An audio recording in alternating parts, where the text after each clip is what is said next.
오늘 강의할 내용은 사운드 팩트 체크라는 겁니다.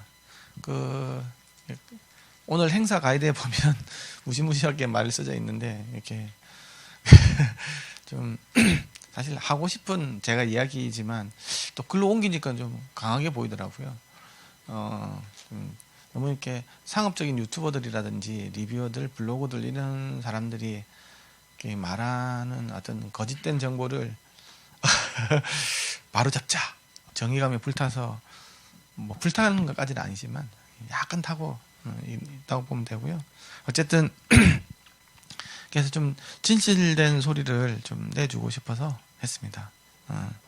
뭐 제가 아는 한도 내에서만 하고요. 제가 모르는 내용을 혹시 제가 모르는 내용은 뭐 제가 대답하기 힘든 부분도 있으니까 이게 사운드 팩트 체크는 지금 소니캐스트 유튜브 채널에 지금 계속 연재가 한 20개 정도의 비디오가 올라가 있습니다.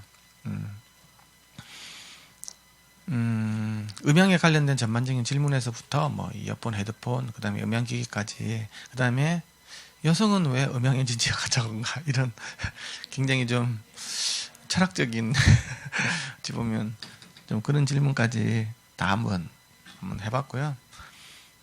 그리고 이제 음향을 말하다라는 이런 또 프로도 있습니다.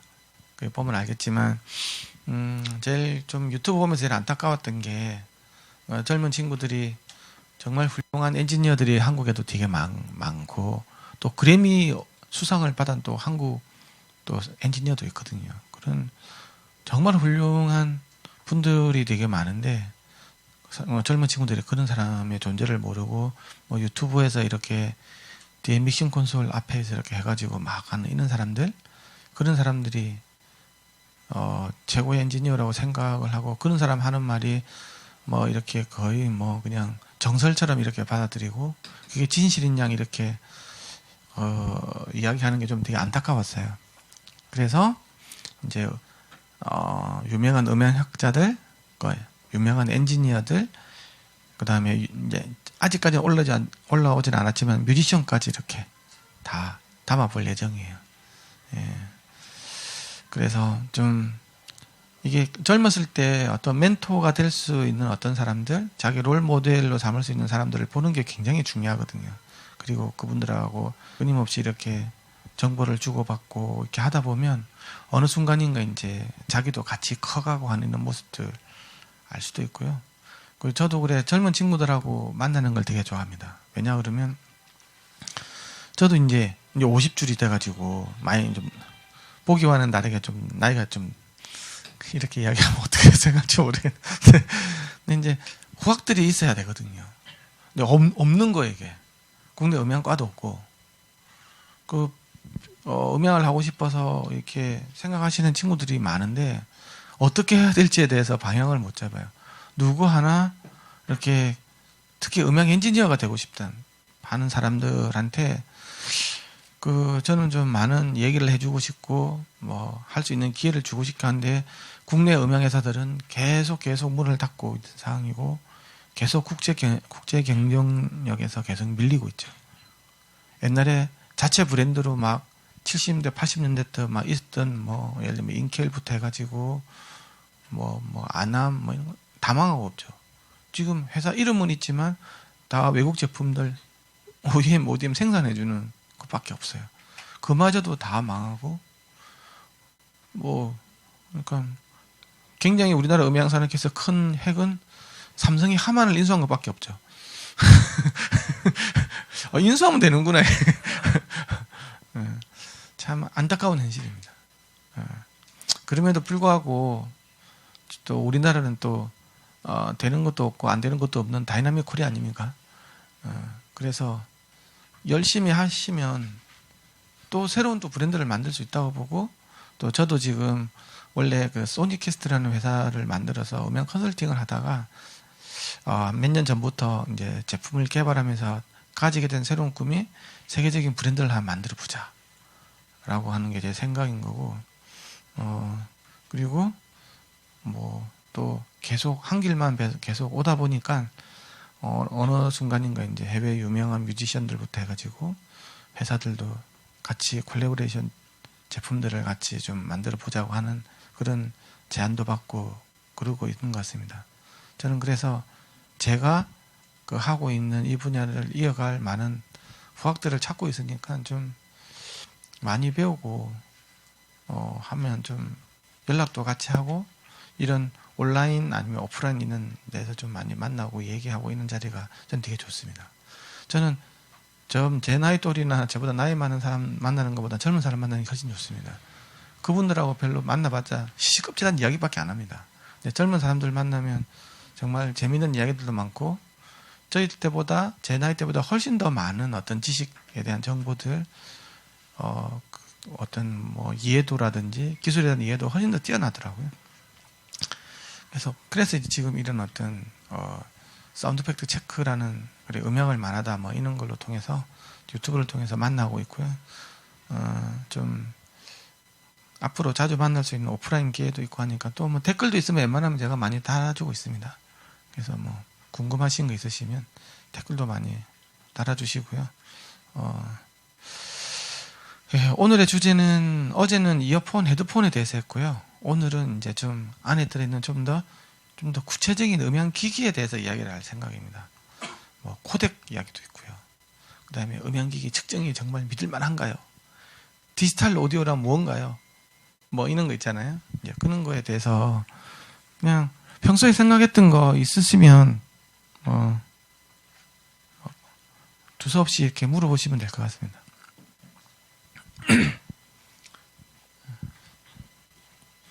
저희들이 이제 쭉 올리고 있는 거고요. 좀 썸네일도 좀 자극적으로 하면 좀 많이 모일 것 같은데 아직 그러고 싶지 않고 지금 우리 지금 몇 명 정도 있죠? 검색을 해봐야 되나? 별로 관심이 없습니다. 몇 명 들어왔는데 한 800명 정도. 우리는 목표치가 10,000명입니다. 10,000명 이상은 별로 필요 없어요. 10,000명 정도가 된다고 하면 이제 어떤 말도 안 되는 유튜버들이 말도 안 되는 소리를 하면 우리가 스크리닝 할 거기 때문에 힘이 생기는 거죠. 지금 800명밖에 안 되기 때문에 좀 힘이 없습니다. 여러분들께서 좀 많이 가셔서 좀 홍보를 많이 해주시면 이제 좀 국내에 있는 어떤 음향 이쪽 산업의 질서가 좀 잡힐 것 같습니다. 아무 말 대단치 못하게 하는 게 제 생각입니다. 제가 그 음향학회에서 전기음향분과위원장을 맡고 있거든요. 그래서 또 나름대로 그 음향 산업에 대해서 또 좀 책임감이 있고요. 국내 음향 산업에 대해서. 그래서 좀 선순환이 되려면 이게 그 정확한 정보가 필요하거든요. 정확한 과학적인 이해가 필요하고요.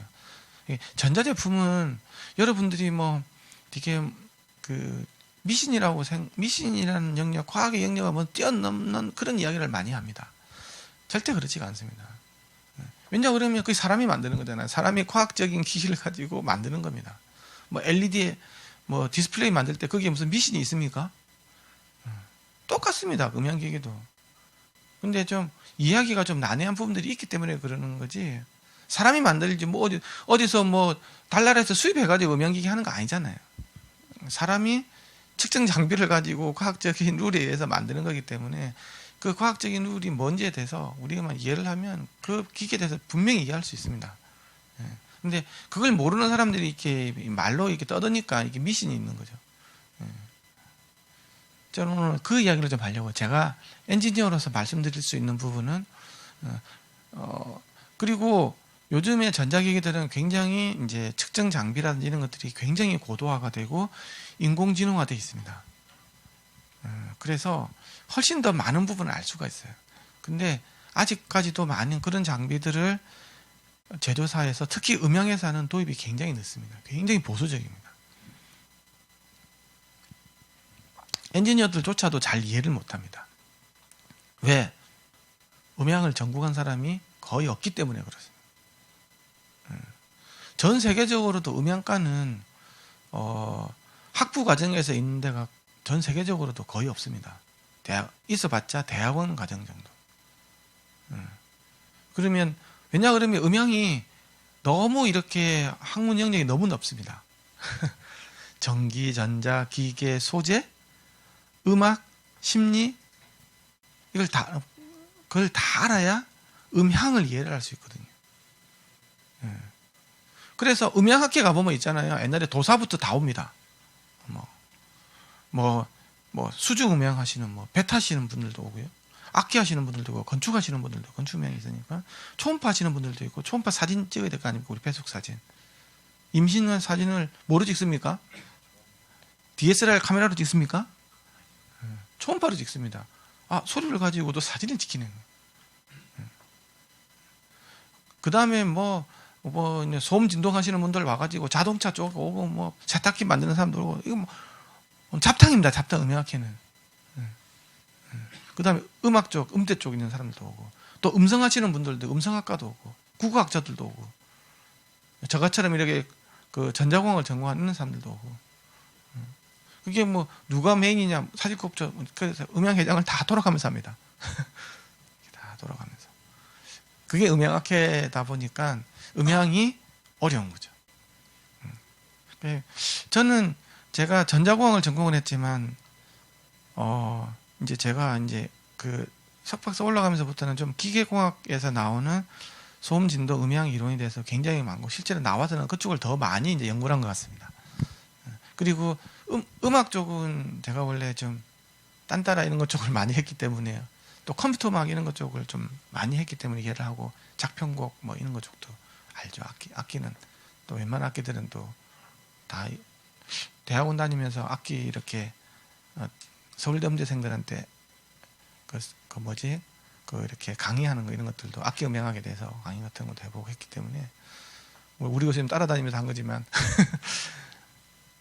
어쨌든 좀 그런 경험들이 많아서 이게 굉장히 좀 자기가 어떤 재밌으면 정말 괜찮은 학문 분야인데 뭔가를 제대로 하기에는 너무 이렇게 어렵습니다. 전반적으로 알기가. 그래서 실제로 이렇게 그 필드 나가보면 음향에 대해서 내 이야기하면 음악이 딱 듣는 이 행위에 대해서 어느 소리가 좋아 그러면 정말 어렵습니다. 음악적인 이해도 할 수 있어야 되고, 건축 음향, 전기 음향 별걸 다 이해를 다 해야 이 소리가 좋니 나쁜지에 대해서 이해를 할 수 있겠죠. 그래서 이빨된 사람들이 많은 게 이 동네다. 자, 첫 번째는 제가 제일 많은 조회수를 한 게 블루투스 코덱에 관련된 부분입니다. 블루투스 최강 코덱에 대한 것들이었는데요. 그 블루투스는 코덱이라는 아주 특별한 게 하나 더 있어요. 그러니까 블루투스는 쓰레기인 거죠. 블루투스를 보고 아주 그거는 완전히 구라입니다. 왜 그러냐고 하면 MP3 대해서 어떻게 생각하십니까? MP3도 사실 구라죠.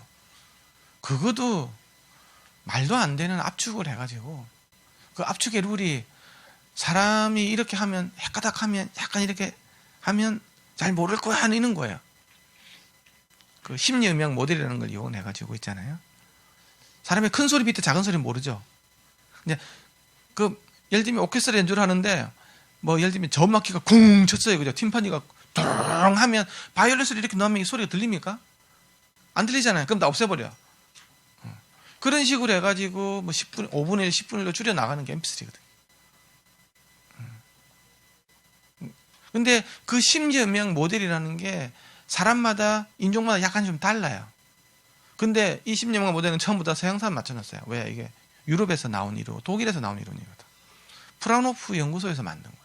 기본적으로는. 그렇다고 사람이 거의 비슷비슷하긴 해요. 그래서 MP3에 대해서 이게 MP3는 음이 웨이브5보다 절대 좋을 수는 없어. 원어보다 좋을 수는 없어. 그 말도 맞지만 이게 MP3를 만든 목적이 기본적으로는 포트볼 오디오라든지 가정용 이렇게 작은 PC용 스피커 이런 데서는 구분이 안 갈 정도다라는 거죠. 근데 굉장히 하이 피델리티 오디오에다가 MP3를 들으면 구분 가죠. 그걸 가지고 MP3가 허접하다고 이야기하는 사람들은 저는 이게 왜 만들어졌는지를 이해를 못하는 사람이에요. 이어폰, 헤드폰, 그냥 일반적으로 듣는 카오디오 이 정도에서 들으라고 한 건 해서 차이가 없을 정도만 하는 수준인 거예요. 압축 오디오라는 그 개념이. 그런 것 때문에 로스리스 코디오로 가야죠. 로스리스 웨이브로 들으면 되는 거죠.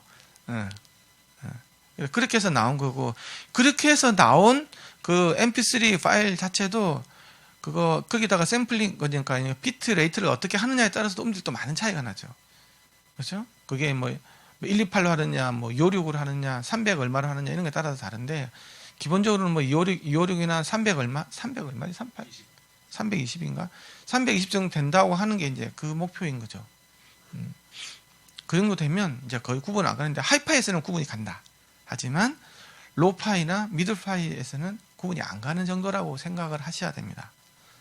MP3가 어쨌든 그렇게 해서 나왔어요. 그런데 그 나온 걸 다시 블루투스로 듣는 거야.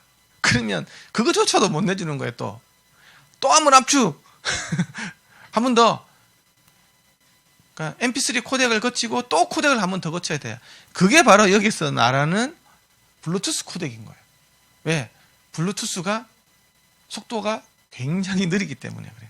우리가 블루투스 대역을 어디다 대역을 씁니까? 2.4기가 쓰죠. 2.4기가에서 ISM 밴드라는 걸 써요. 그게 이제 비허가 전 세계 누구나 쓸 수 있는 그대.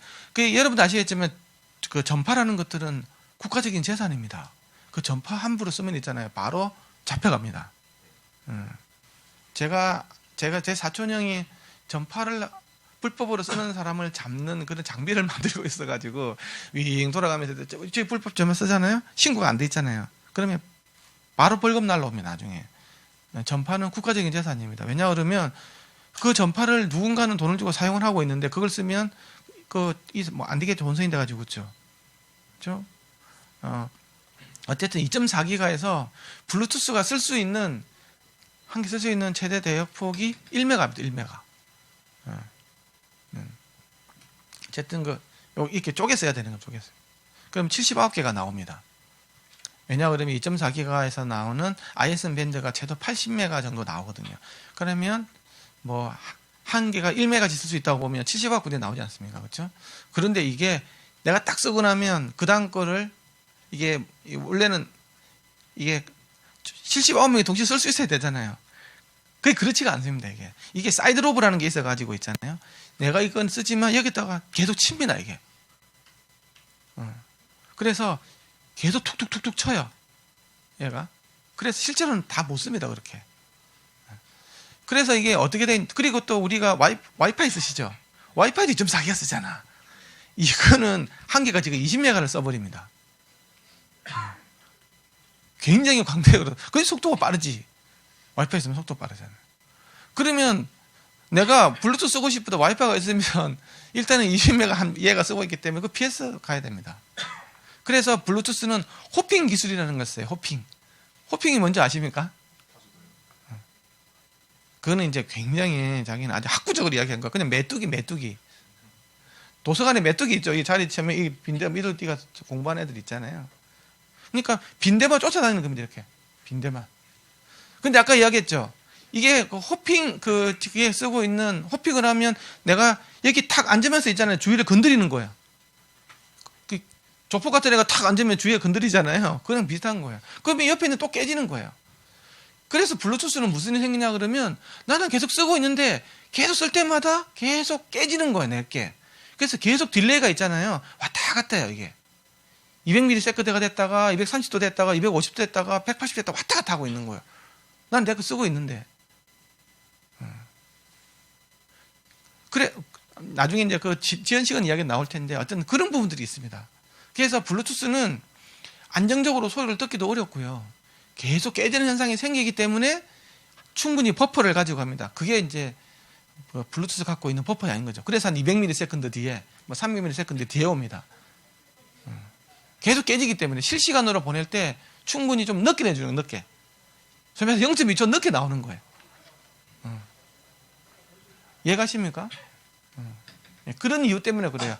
주파수 호핑이라는 게 굉장히 좋은 기술 같지만 계속 깨질 수밖에 없기 때문에 그만큼 폭을 가져놓고 할 수밖에 없어요. 그래서 그 주파수 딜레이 타임을 확 줄인다는 거 있지 않습니까? 나는 100mm 언더, 뭐 50mm 줄인다는 거 있잖아요. 그거는 굉장히 위험한 겁니다. 그 주파수 환경이 좋을 때는 모르겠지만 이게 많이 줄이면 그만큼 취약해지는 겁니다. 깨질 수 있는 가능성이 많은 거죠. 내가 딜레이를 늘리면 늘릴수록 어떻게 된다? 좀 더 깨지더라도 적어도 소리 듣다가 끊기지는 않겠다는 그 개념입니다. 그래서 그 딜레이 타임이 왜 200ms, 300ms 허접한 것들은 무선 설계를 잘못해가지고 많이 깨진 녀석 있잖아요. 그렇죠? 그런 것들은 500ms까지 0.5초 뒤에까지 나오는 제품들도 있습니다. 꽤 많습니다. 그런 제품들. 여러분이 재볼 수 있습니까? 저는 재볼 수 있죠. 장비가 있으니까. 그냥 이거 200mm 그러면 200mm인 줄 알고 사는데 실제로 보면 굉장히 딜레이 많은 게 많습니다. 그리고 짧다고 이야기를 하지만 아닌 것도 되게 많고요. 예. 실제로 보면 굉장히 무선 환경이 좋을 때는 좀 짧을 수도 있는데, 그래서 일반적으로 뭐 딜레이가 길다 그러면 일반적으로는 그 안테나 설계가 기본적으로 잘못된 거고 그 칩이 허접한 겁니다. 그렇게 생각하시면 돼요. 칩이 허접한 것도 있고요. 그 다음에 안테나 설계가 잘못된 거죠. 그럼 많이 끊기니까 자, 그 개발사도 계속 실험을 해볼 거잖아요. 계속 끊기네. 그럼 계속 버퍼량을 늘려나가는 겁니다. 그런 과정들이 있다는 거, 저도 그렇게 개발을 하고 있고요. 어쩔 수가 없으니까. 그래서 요 세 개에 있는 코덱들이 현재 있습니다. 코덱들이 있는데, 첫 번째 SBC 코덱에 대해서 알아보겠습니다. SBC는 기본 코덱이에요. 무료 코덱. 무료 코덱이고, 이게 이제 밴드를 한 8개 정도로 이렇게 쪼갰습니다. 그래가지고 서브밴드 코딩 방식으로 8개 정도 쪼개가지고 이렇게 해가지고 각각의 비트 할당해가지고 좀 줄여서 이렇게 내보내는 거거든요. 근데 이게 뭐 어쨌든 뭐 필립슨가 저쪽에서 무료로 그냥 써라 이렇게 해서 쓴 거예요. 그래서 전부 다 이게 의무장착 SBC는 전부 다 이렇게 돼가지고 있고요. 근데 이제 저게 보면 주파수 특성 있는 거는 그냥 플랫합니다. 서브밴드는 그냥 쪼개서 이렇게 쓰는 거기 때문에 그래서 사람들이 코덱 좋고 나쁘고를 주파수 특성만 이해를 하는 거예요. 그거는 정말 잘못된 거예요. 이렇게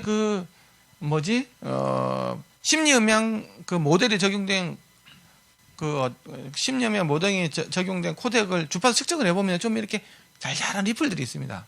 근데 그런 특수한 사인파 같은 걸 쓰니까 그렇게 나오는 거예요. 근데 심리음향 모델이라는 그 자체가 우리가 사람의 심리음향적인 어떤 비선형적인 심리음향적인 모델을 이용하는 거잖아요. 그래서 이게 플랫하게 이게 좀 약간 지글지글 한다고 해서 소리가 지글지글 들리는 게 아닙니다. 그러니까 약간 다르다는 거죠.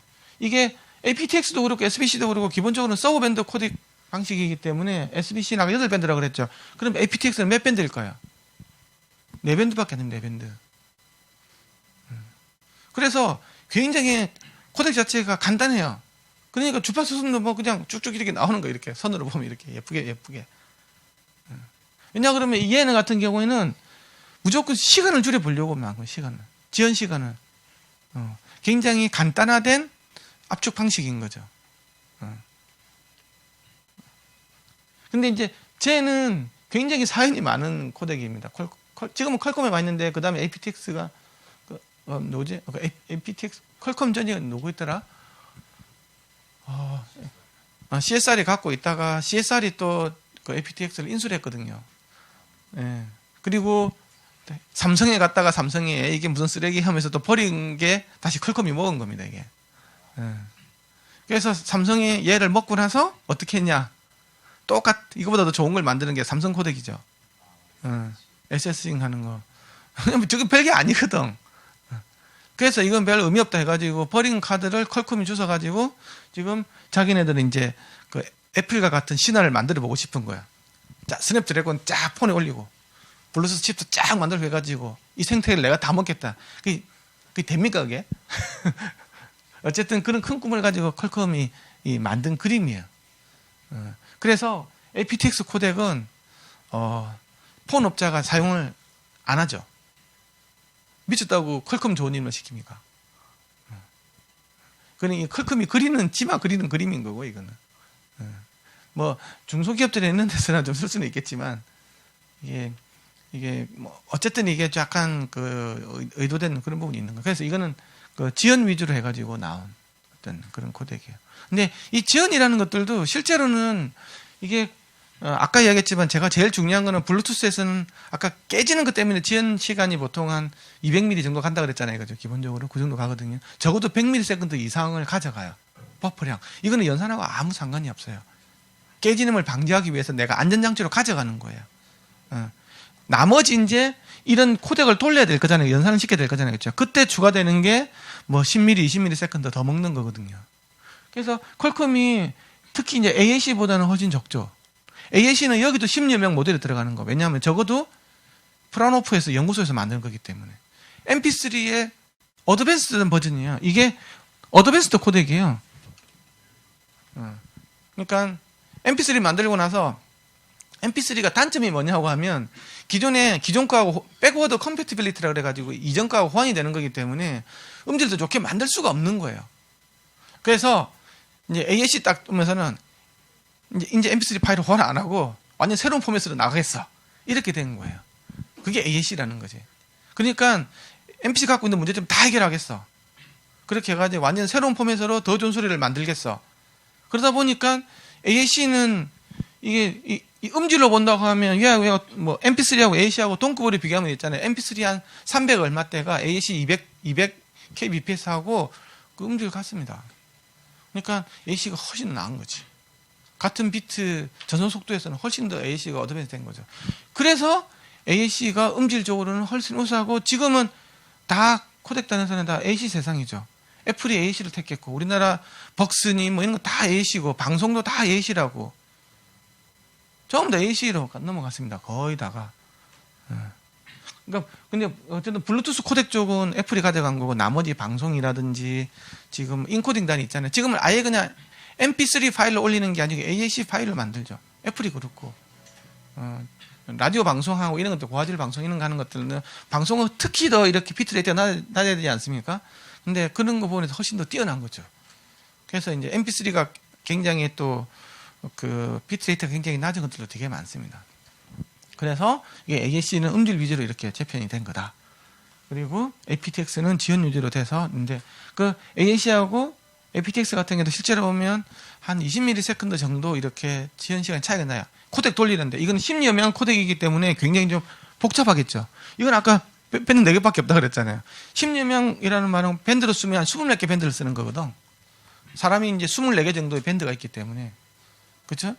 그러니까 이게 훨씬 간단하니까 한 20ms 정도가 더 낮은 거지. 그런데 아까 이야기했잖아요. 200ms 정도의 전체 딜레이 중에서 20ms가 큰 의미가 있을까요? 20ms 정도는 내가 계속 있으면 20ms를 계속 왔다 갔다 합니다. 이게 내가 주변에서 누가 이렇게 아까 호핑하면서 막 깨먹는 이런 것들 있잖아요. 또 갑자기 와이파이가 막 생기고 이렇게 하면 내가 깨진다는 거지. 이해가십니까? 이제 그런 부분들이 있다. 그래서 이게 여러분들이 지금 쓰고 있는 블루투스 있잖아요. 특히 TWS 있잖아요. 이게 되게 웃긴 게 여러분들이 생각하기에는 폰에서 블루투스를 해가지고 레프트 받고 라이트 받고 이렇게 받을 것 같죠. 천만의 말씀입니다. 이게 무조건 마스터 슬레이브 개념이 있어가지고 마스터에서 에러를 다 받아요. 그 다음에 여기서 나머지 하나 내가 오른쪽 받았다 하면 왼쪽만 이렇게 넘겨주는 거예요. 여기서 이렇게. 그러면 이게 무슨 말이 생기느냐 그러면 여기서 이거 받을 때는 폰에서 이거 받을 때는 별로 장애물이 많이 없잖아요. 근데 여기서 이거는 이 귀는 2.4기가에서는 안 보입니다. 그러니까 전자기파 속도에다가 그쪽 속도에다가 이게 주파수가 2.4기가 나눠보면 있잖아요. 파장이 10몇 cm 나와요. 그럼 여기서 보일까요? 안 보여. 굉장히 골치 아픕니다 이거. 그러면 여기서 있잖아. 여기서 이렇게 그냥 LR로 이렇게 그냥 가지. 왜 이 짓을 했냐? 여기서 이렇게 가는 걸 애플이 특허를 내버렸습니다. 쓸 수가 없어요. 그러니까 여기서 그래서 어쩔 수 없이 변태처럼 해가지고 TWS라는 게 그래서 만들어진 개념이에요. 나는 우리는 애플 방식으로 안 하고 마스터 슬레이브로 개념을 쓴다고 한 게 TWS예요. 그래서 애플은 잘 안 끊깁니다. 기본적으로. 근데 어쨌든 여기저기서 계속 이게 끊기기 때문에 여기서 끊길 수도 있지만 특별히 내가 폰이 멀리 있다라든지 어디든 숨겨져 있다든지 아니면 이건 통신하는 크게 문제가 없거든요. 근데 여기서 이게 굉장히 어렵다. 그래서 안테나를 어떻게 설계를 잘하고 최근 안테나를 바깥으로 어떻게 잘 내줄 거며 요 게인을 어떻게 하느냐. 여기서 있잖아요. 장착 위치 깊이만 좀 달라져서 또 안 보입니다. 이쪽이. 이게 굉장히 어렵다라는 거. 그래서 그런 얘기들이 있습니다.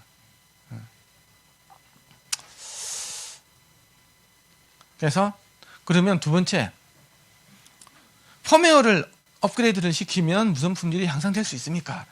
소프트웨어를. OTA라는 개념이 있습니다. 오브 더 에어라 그래가지고 이제 여기 안에 있는 그 소프트웨어를 있잖아요. 이제 무선으로 받아서 계속 펌웨어를 업그레이드 하는 거죠.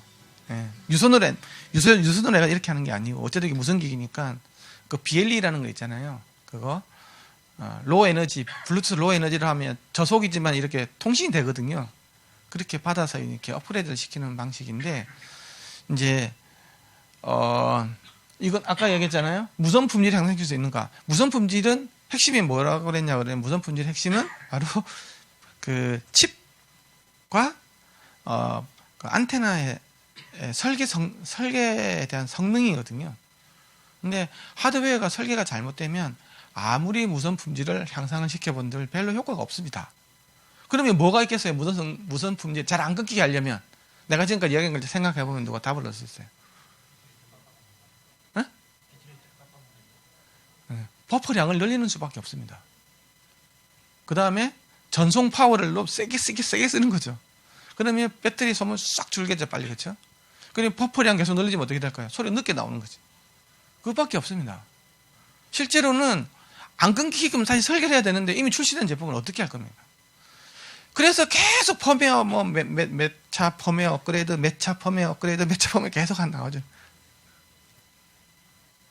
그 말은 다른 말로 뭐라고 이해해야 되는지 아십니까? 처음부터 설계 잘못했다라는 거예요. 그러니까 펌웨어로 계속 업그레이드를 한다라는 말은 어쩔 수 없이 너무 급박하게 출시가 된 제품이라고 생각하시는 게 어찌 보면 더 현명할 수도 있습니다. 그리고 굉장히 안정된 무선 품질을 갖고 있는 제품 같은 경우에는 펌웨어 업그레이드 할 필요가 없겠죠. 이미 다 검증이 되고 내가 해서 나간 제품이기 때문에 그렇게 생각해야 됩니다. 그래서 펌웨어라는 게 있고 앱이라는 게 있어요. 보통 펌웨어를 어떻게 업그레이드 합니까? 앱을 깔아서 하죠. 폰 사면 TW 사면 앱을 주잖아요. 그 앱이 앱의 목적이 한 90%는 펌웨어 업그레이드용이에요. 거기다 무슨 유용한 기능을 주겠다. 개뿔도 별로 없어요, 그거.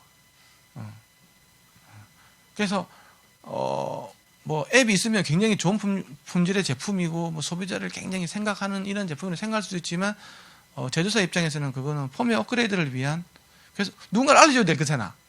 펌웨어 업그레이드 하라고. 그런 게 아닐까요? 제가 제품을 만들어 보면 그런 부분들이 있습니다.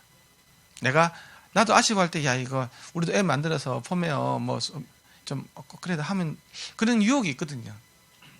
근데 이제 좀 그런 부분들이 있다. 또 앱에서 주는 다른 EQ 이런 좋은 부분도 있기 때문에, 또 다른 기능을 폰을 찾아주네, 그다음에 또 문자 메시지를 읽어주고 이렇게 다른 기능도 있지만, 그거는 굉장히 작은 부분이고 실제 목적은 펌웨어 업그레이드를 하기 위해서 그러는 겁니다. 그 테슬라 자동차도 계속 펌웨어 업그레이드 하고 그런다 그러잖아요, 그렇죠? 그러니까 계속 뭔가를 수정해야 될 상황이 생기는 거죠. 근데 무선에서는 제일 큰 거는 바로 끊김입니다, 끊김. 그러니까 내가 유선 이어폰을 듣는 데 있잖아요. 음질이 너무 좋아. 기가 막혀 하죠. 근데 계속 소리가 나왔다 안 나왔다 하는 거야. 그러면 그게 이어폰으로서 역할을 합니까? 그거 버리겠죠. 그 소리를 듣는 데서 제일 중요한 건 끊기면 안 되거든. 아무리 다른 게 좋더라도 끊기면 꽝입니다, 이게.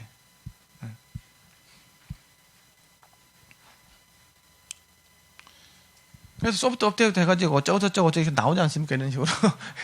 거시기. 이거 다 내부적으로 보면.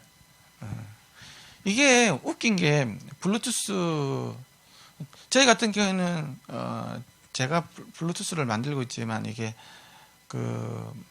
하드웨어 설계에 대한, PCB 회로 설계는 제가 안 하고 있잖아요. 저는 펌웨어만 합니다.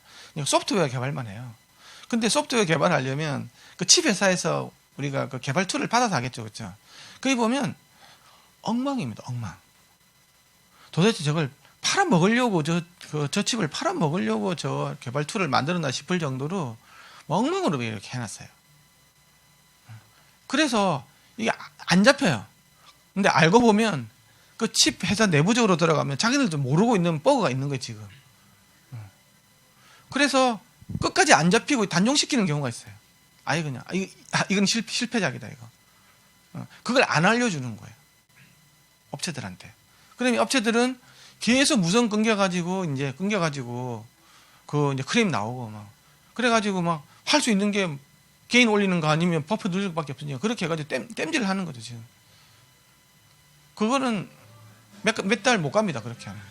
겁이 나서 물건을 못 만들 수가 없어요. 처음에 생각했던 배터리 양이 6시간인데 알고 보니까 3시간밖에 안 되고 이런 일이 생기는.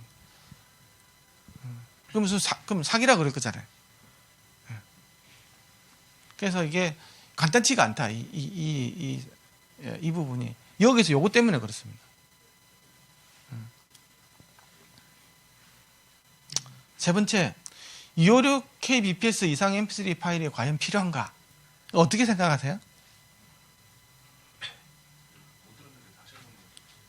여기 있는데 256K 이상 mp3 파일이 필요로 할까라는 부분입니다. 자기 믿음에 따른 거니까. 믿음? 필요해요? 왜 필요한지 한번. 오늘 복장이 이렇게 예상 아주 범상치가 않습니다. 여기. 그냥 좋아서 주변에 이제 술집하는 사람이 있는데 이제 좀 줘볼래? 리모컨. 무선 마이크.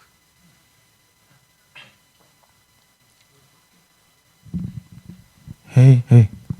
마이크 가까이 대고 이야기합시다. 네. 그 제 주변에 이제 가게 하시는 분들이 있는데 음향 이제 스피커 같은 거 이제 설치된 거인데 얼마나 좋은 걸 쓰는지 모르겠지만 그래도 이제 MPC 128이랑 이제 320이랑 이제 똑같은 곡을 이제 틀었을 때 그 질량 차이라고 해야 될까요? 느껴지는 거 좀 더 꽉 찬 느낌이 있잖아요. 네. 네, 그게 좀 많이 필요한데 256에서는 잘 사용하지 않아서 MPC 256은 서비스도 그렇게 많이 안 하고 그래서 잘 모르겠지만 그래도 그냥 320까지는 필요하다고는 생각은 들었어요. 그러니까 경험에서요. 저도 그 100% 동의하는 부분이고요. 그러니까 MP3 100 얼마는 사실 굉장히 좀 저질 소리거든요. 그러니까 밴드를 이렇게 나눠서 거기다가 비트 할당을 많이 안 한 거거든요. 그러니까 밑에 노이즈 플로우도 많고요. 그러니까 소리 질감도 많이 나빠지는 거죠. 그러니까 이게 무슨 말이냐고 하면 아까 MP3를 만든 목적이 로우 피델리티를 위해서 만든 거라는 거지. MP3 파일 가지고 하이 피델리티 기기다 연결하는 것 자체가 변태스러운 일이에요. 그렇게 하지 말라고 사실 하는 거거든요. 예. 여기서 제가 얘기했지만 그러면 뭐 이렇게 와이파이 오디오가 왜 나왔죠? 저거는 비압축으로 보내는 거잖아요. 그러니까 내가 하이파이 하시는 분은 와이파이 오디오를 쓰셔야 되는 거지. 하이파이 하시는 분들이 그거는 뭐라고 하냐면 내가 막 맥킨토시 막 엄청나게 비싼 막 이런 막 오디오 기기 뭐 문도르프 막 이런 거에다가 MP3 플레이 듣는 거랑 마찬가지예요. 아니면 FM 라디오 출력 듣는 거랑. 그거는 그렇게 하면 안 된다는 거지. 그래서 내가 128K를 듣는 거는 그 정도의 그 급이 있는 거고 기기 급이 있는 거고 256은 256 급이 있는 거고 와이파이 오디오는 와이파이 오디오 급이 있는 거고 그 다음에 스트리밍 오디오 완전히 이제 최첨단의 스트리밍 오디오 듣는 건 급이 있겠죠. 거기에 맞게끔 나는 하시면 된다고 보고 그런 목적으로 이게 만들어졌다라는 걸 저는 이야기하고 싶었어요. 예. 그래서 뭐 예를 들면 애플 보고 야 너 왜 16비트에 맨날 48만 하냐 24비트 좀 해가지고 하지. 야 이거 그러고 보면 그래서 우리 그 와이파이 오디오 있잖아 그걸로 틀어 그런 거 듣고 싶으면 그렇게 말할 수도 있는 거잖아요. 그렇죠? 사실 16비트 음원이 좋냐? 안 그렇습니다. 좋은 오디오로 들으면 16비트 오디오 꽉이에요. 좋은 오디오, 하이파이 오디오로 들으면 20비트 이상은 돼야 돼요. 32는 좀 너무 많이 간 거고 24도 저는 좀 많다고 생각해요. 20비트 이상은 돼야 돼요. 그렇게 해야 특히 작은 소리 표현이 나오거든요. 근데 그건 하이파이 오디오일 때 이야기하는 거잖아요. 저는 그래 이런 걸 물어보면 당연히 느껴지고요. 좋은 오디오로 있잖아요. 좋은 오디오로 AAC 코덱 소리, 그 다음에 SBC 코덱 소리, 그 다음에 aptX 코덱 소리 다 다릅니다. 좋은 스피커 한번 들어보세요. 꽂아보면 다 다릅니다. 근데 이어폰 헤드폰으로 들으면 그냥 비슷비슷하지. 구분 잘 안 가죠. 그래도 이어폰 헤드폰도 굉장히 또 비싼 1,000만 원짜리 넘게 하는 굉장히 좋은 꼭 E3 같은 이런 그 이어폰 같은 경우는 또 들을 수 있지. 왜냐 그러면 이어폰 헤드폰이 좀 더 가까이 있었기 때문에 또 좋은 이어폰 헤드폰은 더 구분하기 더 쉬워요. 왜냐 그러면 반사음이 다 빠지잖아. 스피커보다는. 그래서 훨씬 더 정확하게 좀 더 판단할 수도 있어요.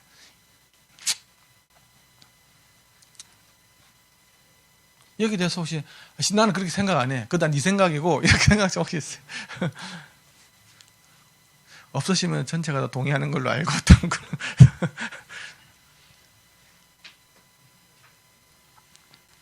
다음 CD 음원과 24비트 96kHz 음원을 사람이 정말 구분할 수 있나요? 어떻게 생각하세요? CD 음원하고 2496을 구분할 수 있을까? 아까도 얘기했지만 CD 음원이라는 말은 441에서 16비트죠. 그렇죠? 그러니까 이제 그 두 가지 관점으로 봐야 돼요. 하나는 주파수 대역 관점에서 보고 하나는 비트 관점에서 볼게요. 그러면 CD는 2만 Hz까지 듣는다는 가정에서 나온 거고, 그렇죠? 그 다음에 여기는 96kHz니까 48kHz까지 듣는다고 사람이 개 고양이 듣는 데까지 듣는다. 그게 있고 사람 듣는 데까지 듣는다. 그게 있고 두 번째는 이제 비트를 갖다가 16비트 정도만 65,000 단계로 잘게 쪼개주면 될 건가? 아니면 24비트면 뭐 10억인가 어쨌든 거기까지 단계로 쪼개줄 건가 하는 그런 부분인 거죠, 그렇죠? 그러니까 두 번째는 주제는 많이 쪼개줄수록 더 좋겠죠, 당연히. 그렇죠? 그럼 데이터 양만 늘어나는 거니까 거기에 대해서는 저는 아까 얘기했던 16비트는 조금 적다고 생각을 해요. 아주 하이 피델리티한 스피커를 듣는 경우를 말하는 거고, 거기서 들을 때에 내가 듣고 있는 환경이 SNR이 굉장히 높은 환경이에요. 다른 말로 하면 내가 굉장히 조용한, 예를 들면 한 20dBA 정도의 룸 트리트먼트가 잘 돼 있는 조용한 공간에서 음악을 들으면 다이나믹 레인지를 좀 이렇게 쓸 수 있겠죠. 그러니까 CD 같은 경우는 다이나믹 레인지가 보통 90dB를 좀 넘어요. 작은 소리와 큰 소리하고 90dB를 넘는다고 하면 여러분들이 집에서 듣잖아요. 집에 조용한 독서실이 30dB 정도 되거든요. 에? 그러면 여러분이 듣는 공간이 독서실만큼 조용하지 않을 거잖아. 그럼 40 정도 된다고 볼게요. 40에서 90을 더하면 얼마죠? 130dB이죠. 음향 대포 소리까지 내가 표현을 하는 게 CD입니다. 그러니까 이게 되게 웃긴 게 굉장히 SNR이 좋은 음향기기 이야기하는데 실제로는 내가 듣는 환경이 그만큼 좋지 못하면 별로 의미가 없는 거예요, 이게. 좋은 오디오라는 것들은 큰 소리의 표현도 있지만 작은 소리의 섬세한 표현까지 나와야 되는 건데 내가 듣는 환경에 소음 레벨이 많다 그러면 작은 소리를 어떻게 들을 거예요? 그래서 좋은 공연장도 1번이 뭐냐고 하면 바로 조용해야 되는 거예요. 그래서 LG 아트센터 그런 거 하려면 옆에 지하철 지나갔었잖아요, 2호선. 그 난리를 쳐가지고 그거 잡는 게 1번이거든. 그래서 딱 이렇게 아무 공연장 정막할 때 10dBA까지 들어간다고 그러면 그게 이제 10dBA하고 20dBA하고 공사 금액이 더블 차이 납니다. 모든 플로팅을 다 시켜야 되거든. 그러니까 내가 집에서 음악을 들을 때 1번은 뭐냐고 하면 바로 다이나믹 레인지를 확보하기 위해서 얼마만큼 소음을 줄일 건가 하는 거예요. 내가 길바닥에서 예를 들면 차 지나가면서 음악을 감상할 수 있습니까? 작은 소리 표현이 안 되는데. 똑같은 겁니다, 그건. 그러니까 그런 관점에서 본다고 하면 저거 비트도 별로 의미가 없어요. 그런데 좀 이제 내가 룸 트리트먼트가 돼 있는 이런 데서 이제 듣는 16비트하고 그거는 16비트가 되면요. 이제 좀 작은 소리로 가면 깍둑썰기로 갑니다, 이게. 진짜 조용한 데서 들으면. 피아노 소리가 어택이 탁 갖고 릴리즈가 탁 되잖아요. 그렇죠? 이렇게 가지고 작은 소리 표현이 잘 안 된다는 거지. 퀀타이제이션 노이즈가 들리기 시작하라. 근데 그 노이즈 레벨이 내 방 소음 레벨하고 어떻게 되는지는 관계는 본인이 듣는 거, 따라서 다른 거예요. 저는 그렇게 생각을 합니다. 근데 이거는 전부 다 재생의 관점이고, 사람들이 녹음할 때 그러면 24965로 녹음을 하고, 뭐 프로세싱을 할 때 뭐 프로세서가 보면 32비트 막 192, 뭐 384 프로세서 다 넣어가지고 지금 믹싱 콘솔부터 하고 디지털 DAW가 그렇게 하고 있지 않습니까? 이야기하는데 프로세싱의 관점은 완전히 다릅니다. 지금 내가 이야기하는 듣는 쪽만이에요, 듣는 쪽. 녹음을 할 때는 훨씬 더 광대역으로 녹음을 하는 게 좋습니다. 그래서 보통 192 오버샘플링을 해가지고 막 이런 식으로 막 하고 있는 것들은 반드시 필요한 행위입니다. 왜냐 그러면 나중에 연산을 해야 되잖아요. 연산하면 썸도 하고 뭐 나누기도 하고 곱하기도 하고 여러 연산을 할 때 그 퀀타이제이션 노이즈가 계속 곱하고 더하고 하면 계속 커집니다. 이게 또 필터링 그런데 피드백 루프가 계속 걸리잖아요. 그렇죠? 그럼 이게 점점 커집니다. 이게. 그래서 그때는 24비트가 아니고 32비트 더블 프리시전까지 들어가야 됩니다.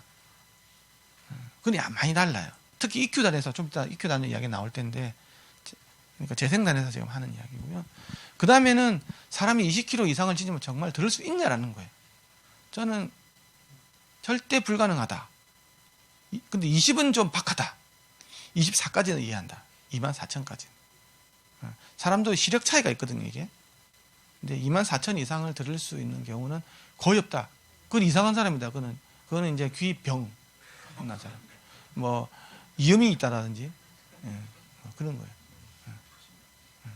내가 24,000까지는 인정. 근데 절대 그 이상 없어요. 왜냐 그러면 이게 소리가 고막을 두드리고, 그렇죠?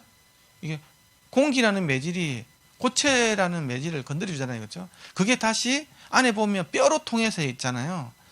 그 안에 있는 그 달팽이가 안에 액체를 또 두드려줘야 돼요.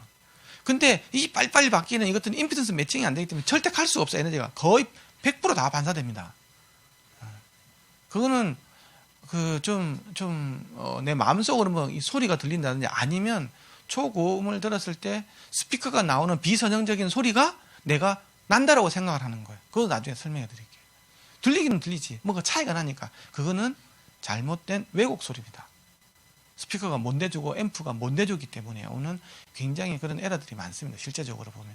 그걸 듣고, 그리고 또 그 플러스 장사속이 있습니다. 괜히 하이 레졸루션 음원을 만들면서 좀 바꿔가지고 해가지고 뭔가 다른 것처럼 해가지고 팔아먹을 장사속이 들어있습니다. 플레이어도 마찬가지고. 내가 CD 듣다가 하이콜 바꾸면 그때 뭔가 차이를 주기 위해서 있잖아요. 아무것도 없다 그러면 안 살 거잖아요, 이 장비를.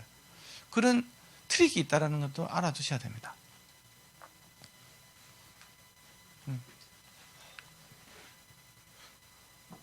갑자기 머리 긁어서 나는 질문하는 줄 알았잖아. 머리 긁지 마.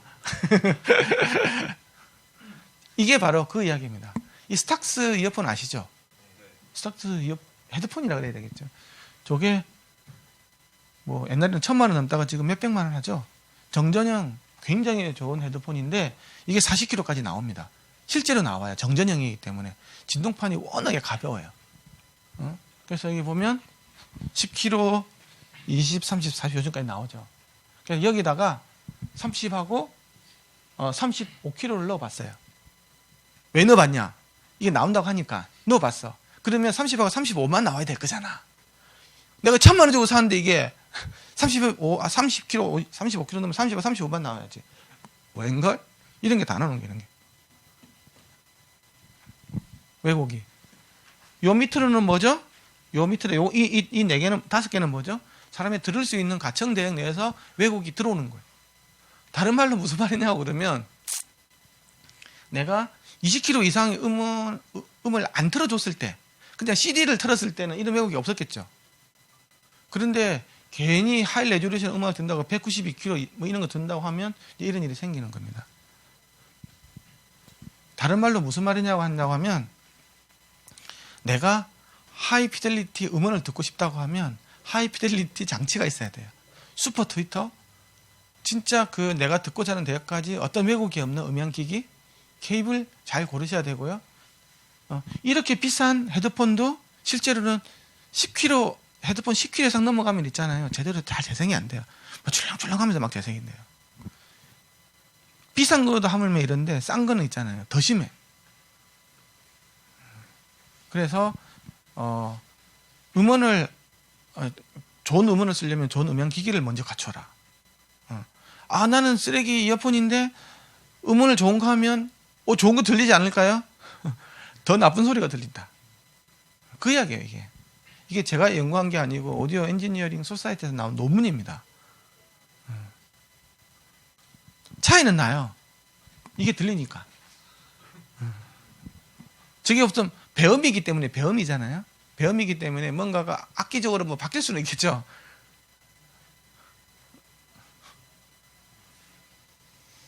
다음 EQ 이야기입니다.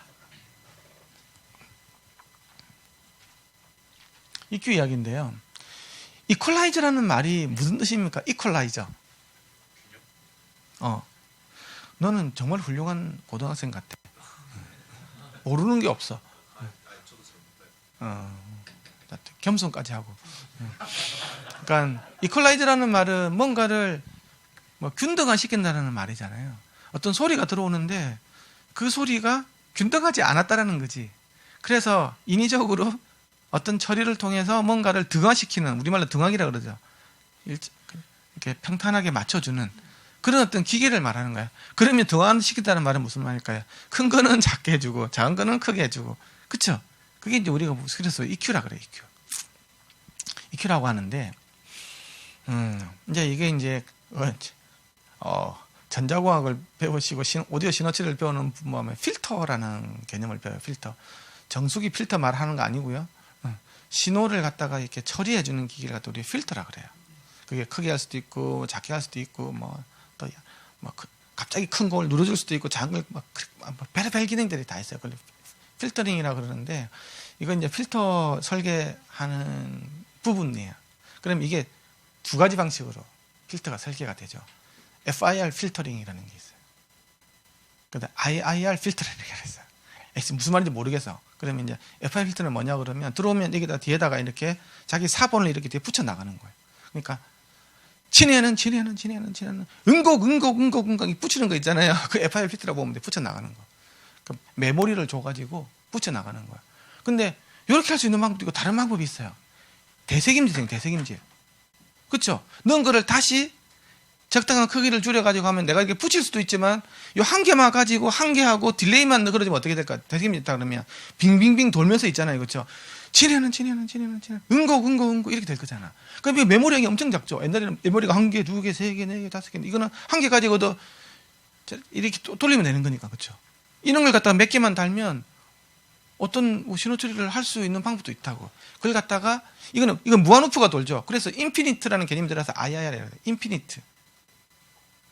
이거는 길이가 정해져 있죠. 그래서 파이나이트라고 그래서 FIR. 파이나이트한. 이거는 인피니트한 방식이에요. 어쨌든 이제 그런 것들이 있는데, 그래서 이 적절히 섞어서도 쓰고요. 막 이렇게 되는 거예요. 그래서 이제 EQ 한번 들어가 볼게요. 자, 이거 밴드를 이렇게 이끌고 밴드라고 그래. 특정 주파수 중심을 해가지고 있잖아요. 그렇죠? 그 국제 표준에서는 1kg 중심을 해가지고 1kg, 500, 250, 155, 65 이렇게 가는 거 있잖아요. 그 다음에 2kg, 4kg, 8kg, 16kg 이렇게 가는. 그게 이제 총 10몇 개 정도 나오고, 이건 옥타브 밴드라고 그래요. 딱 정해져 있어. 센터 프리퀀시가 딱 정해져 있어. 국제 표준에. 이렇게 해가지고 그걸 갖다 그 사이에 두 개씩 더 넣으면 이제 3분의 옥타브라고 그래가지고 사람이 들어있는 가청 등에까지는 31개가 나오고, 그래서 31개 같은 경우는 19인치 요만한 거 막 31개 있는 거 있죠. 그게 이제 3분의 옥타브. 그 다음에 우리가 집에서는 좀 심플리파이드 버전 10개짜리 있는 게 옥타브 버전. 우리가 아니면 4개짜리도 6개짜리도 있잖아요. 그거는 이제 더 변태가 쓰는 건지, 이 스피커가 위에도 안 나오고 아래도 안 나오고, 그럼 두 개 빼버려야. 그럼 8개가 되는 거고. 좀 더 빼버려. 그러면 6개가 되는 거고, 이렇게 되는 거예요. 어쨌든, 요렇게 해가지고 위로 올리고 내리고 위로 올리고 내리고 할 수 있어요. 이걸 만드는 방식이 이제 FIR, IR 필터가 있는데, 일반적으로는 대세김질을 쓰는 거예요. 왜? 메모리 용량, 연산량을 생각해야 되기 때문에 그런 거예요. 근데 이 대세김질이라는 것들이 아까 컨타이제이션 에러 이런 것들을 계속 무한루프로 하면서 계속 증폭이 되는 거예요.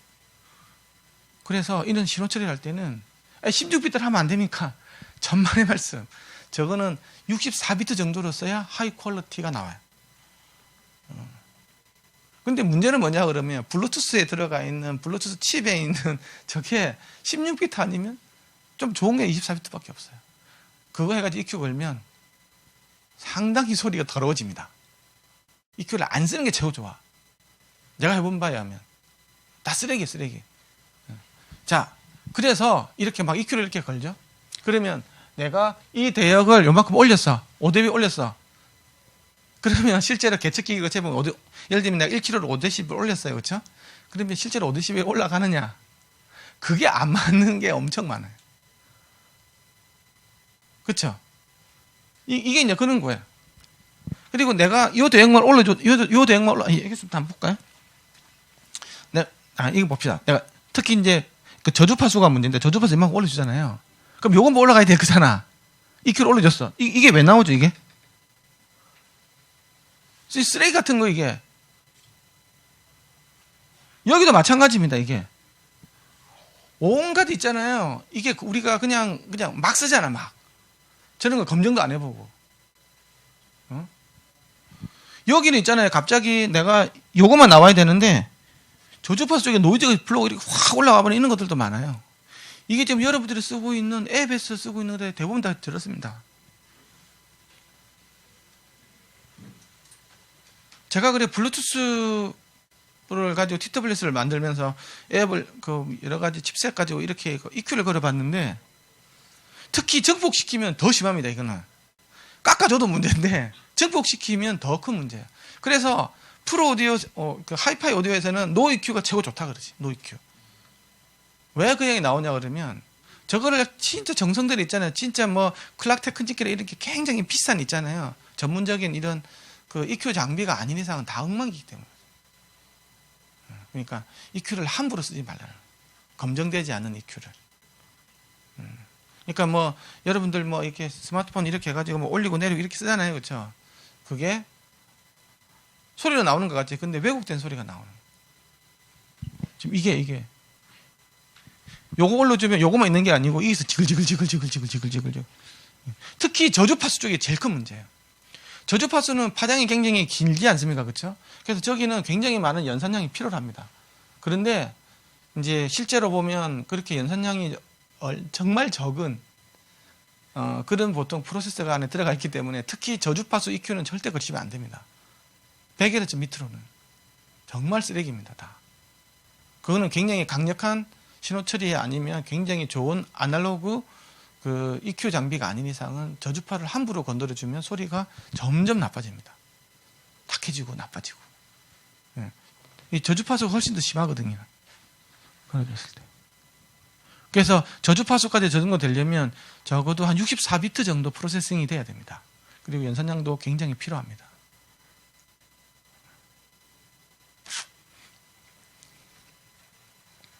난 안 그러는데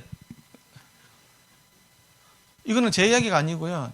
DSP 설계하시는 그 오디오 EQ 설계하시는 분이 제 뭐 과 선배님이라서 제가 이게 그분 자료에서 발췌한 겁니다.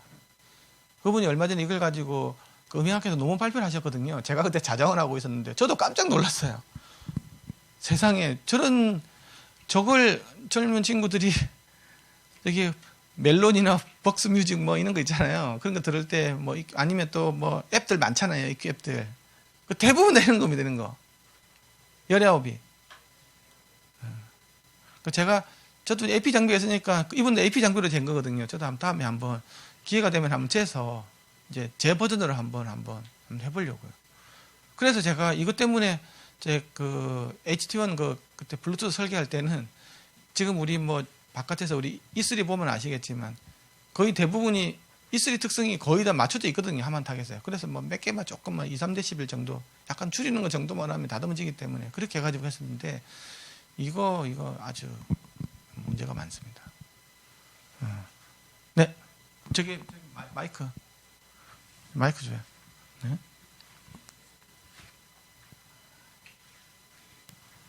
제가 잘 몰라서 그런데 가까이 대고 이야기해. 제가 잘 몰라서 그런데 네. 저게 데시벨 올라간 거잖아요. 네. 그럼 데시벨만 올라가고 다른 데서 데시벨 올라간다 했잖아요. 한쪽만 올리면. 이런 것들 올라가면 안 되는 거죠. 네. 이거 올리면 이건 올라가야 되는 거지. 음이 깨지진 않고 내가 지금 이거 올라갔는데 이런 것들도 같이 올라가는 거죠. 그럼 음이 깨지진 않고 데시벨만 같이 올라가는 거예요. 그러니까 내가 그러니까 1kg만 넣어줬는데 2kg, 3kg, 4kg가 같이 커지는 거예요. 음이 깨지진 않고요.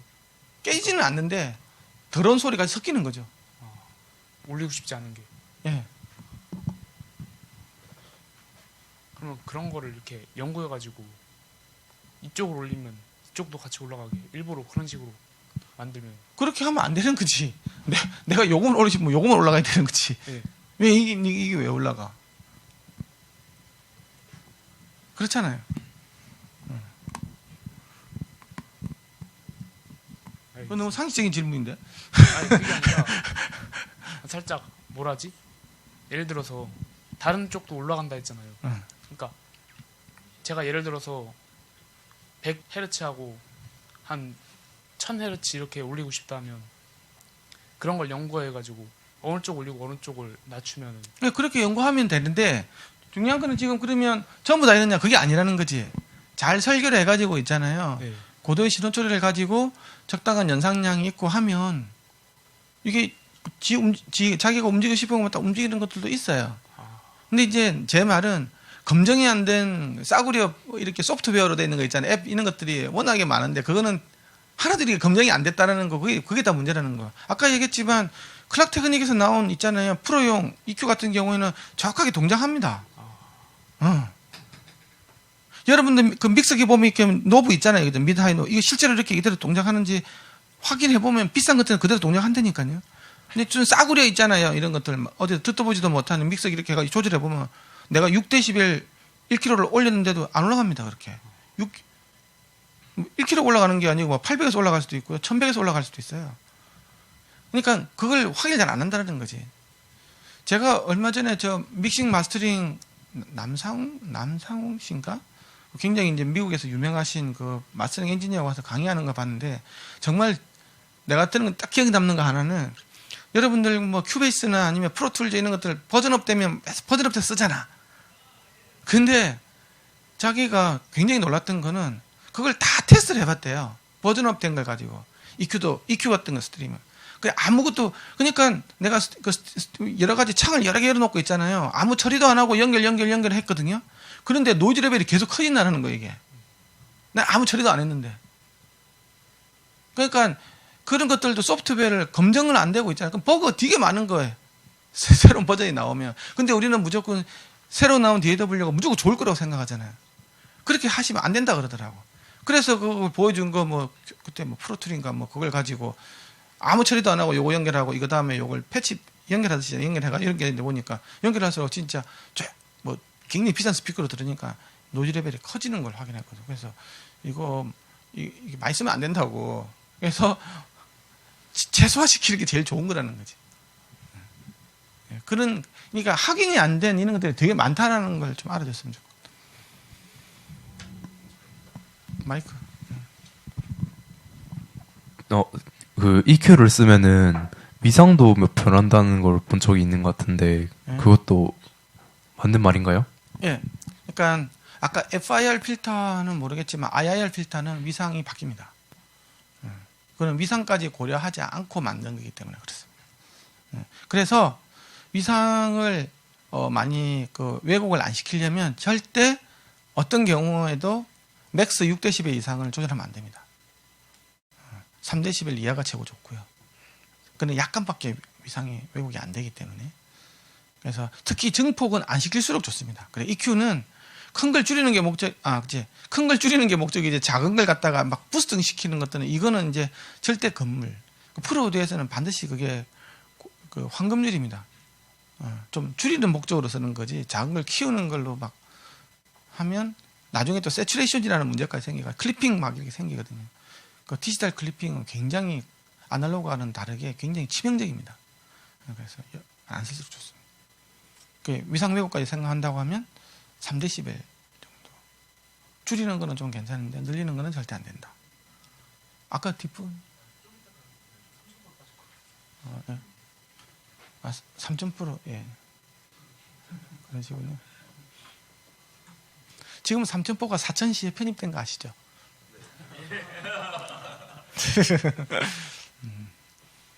다음은 음향기기의 측정값을 어디 정도까지 믿어야 하나? 거기에 대해서 한번 이야기해 보도록 하겠습니다. 제가 갖고 있는 장비들이고요. 저는 사실 뭐 장비 회사도 아니고 하지만 국내에서는 장비에 대해서 아마 제가 제일 잘 알 겁니다.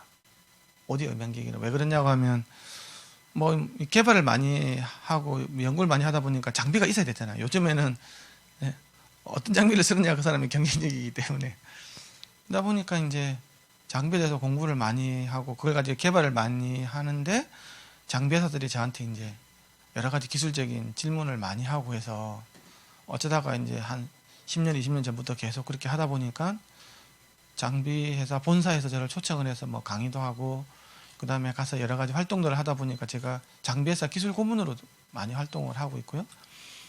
이제 그쪽에 이제 실행 장비는 제가 다 받아서 베타 테스트를 하고 저는 뭐 그것도 있으니까 저 개발할 때도 쓰고 문제점이 뭔지 보고 뭐 이런 걸 통해서 뭐 장비 회사에 들어있는 알고리즘도 제가 만들어준 알고리즘도 되게 많고요. 뭐 이제 뭐 그래서 저는 제 사무실에 오면 장비는 수억 원어치 있습니다. 오디오 관련된 장비만.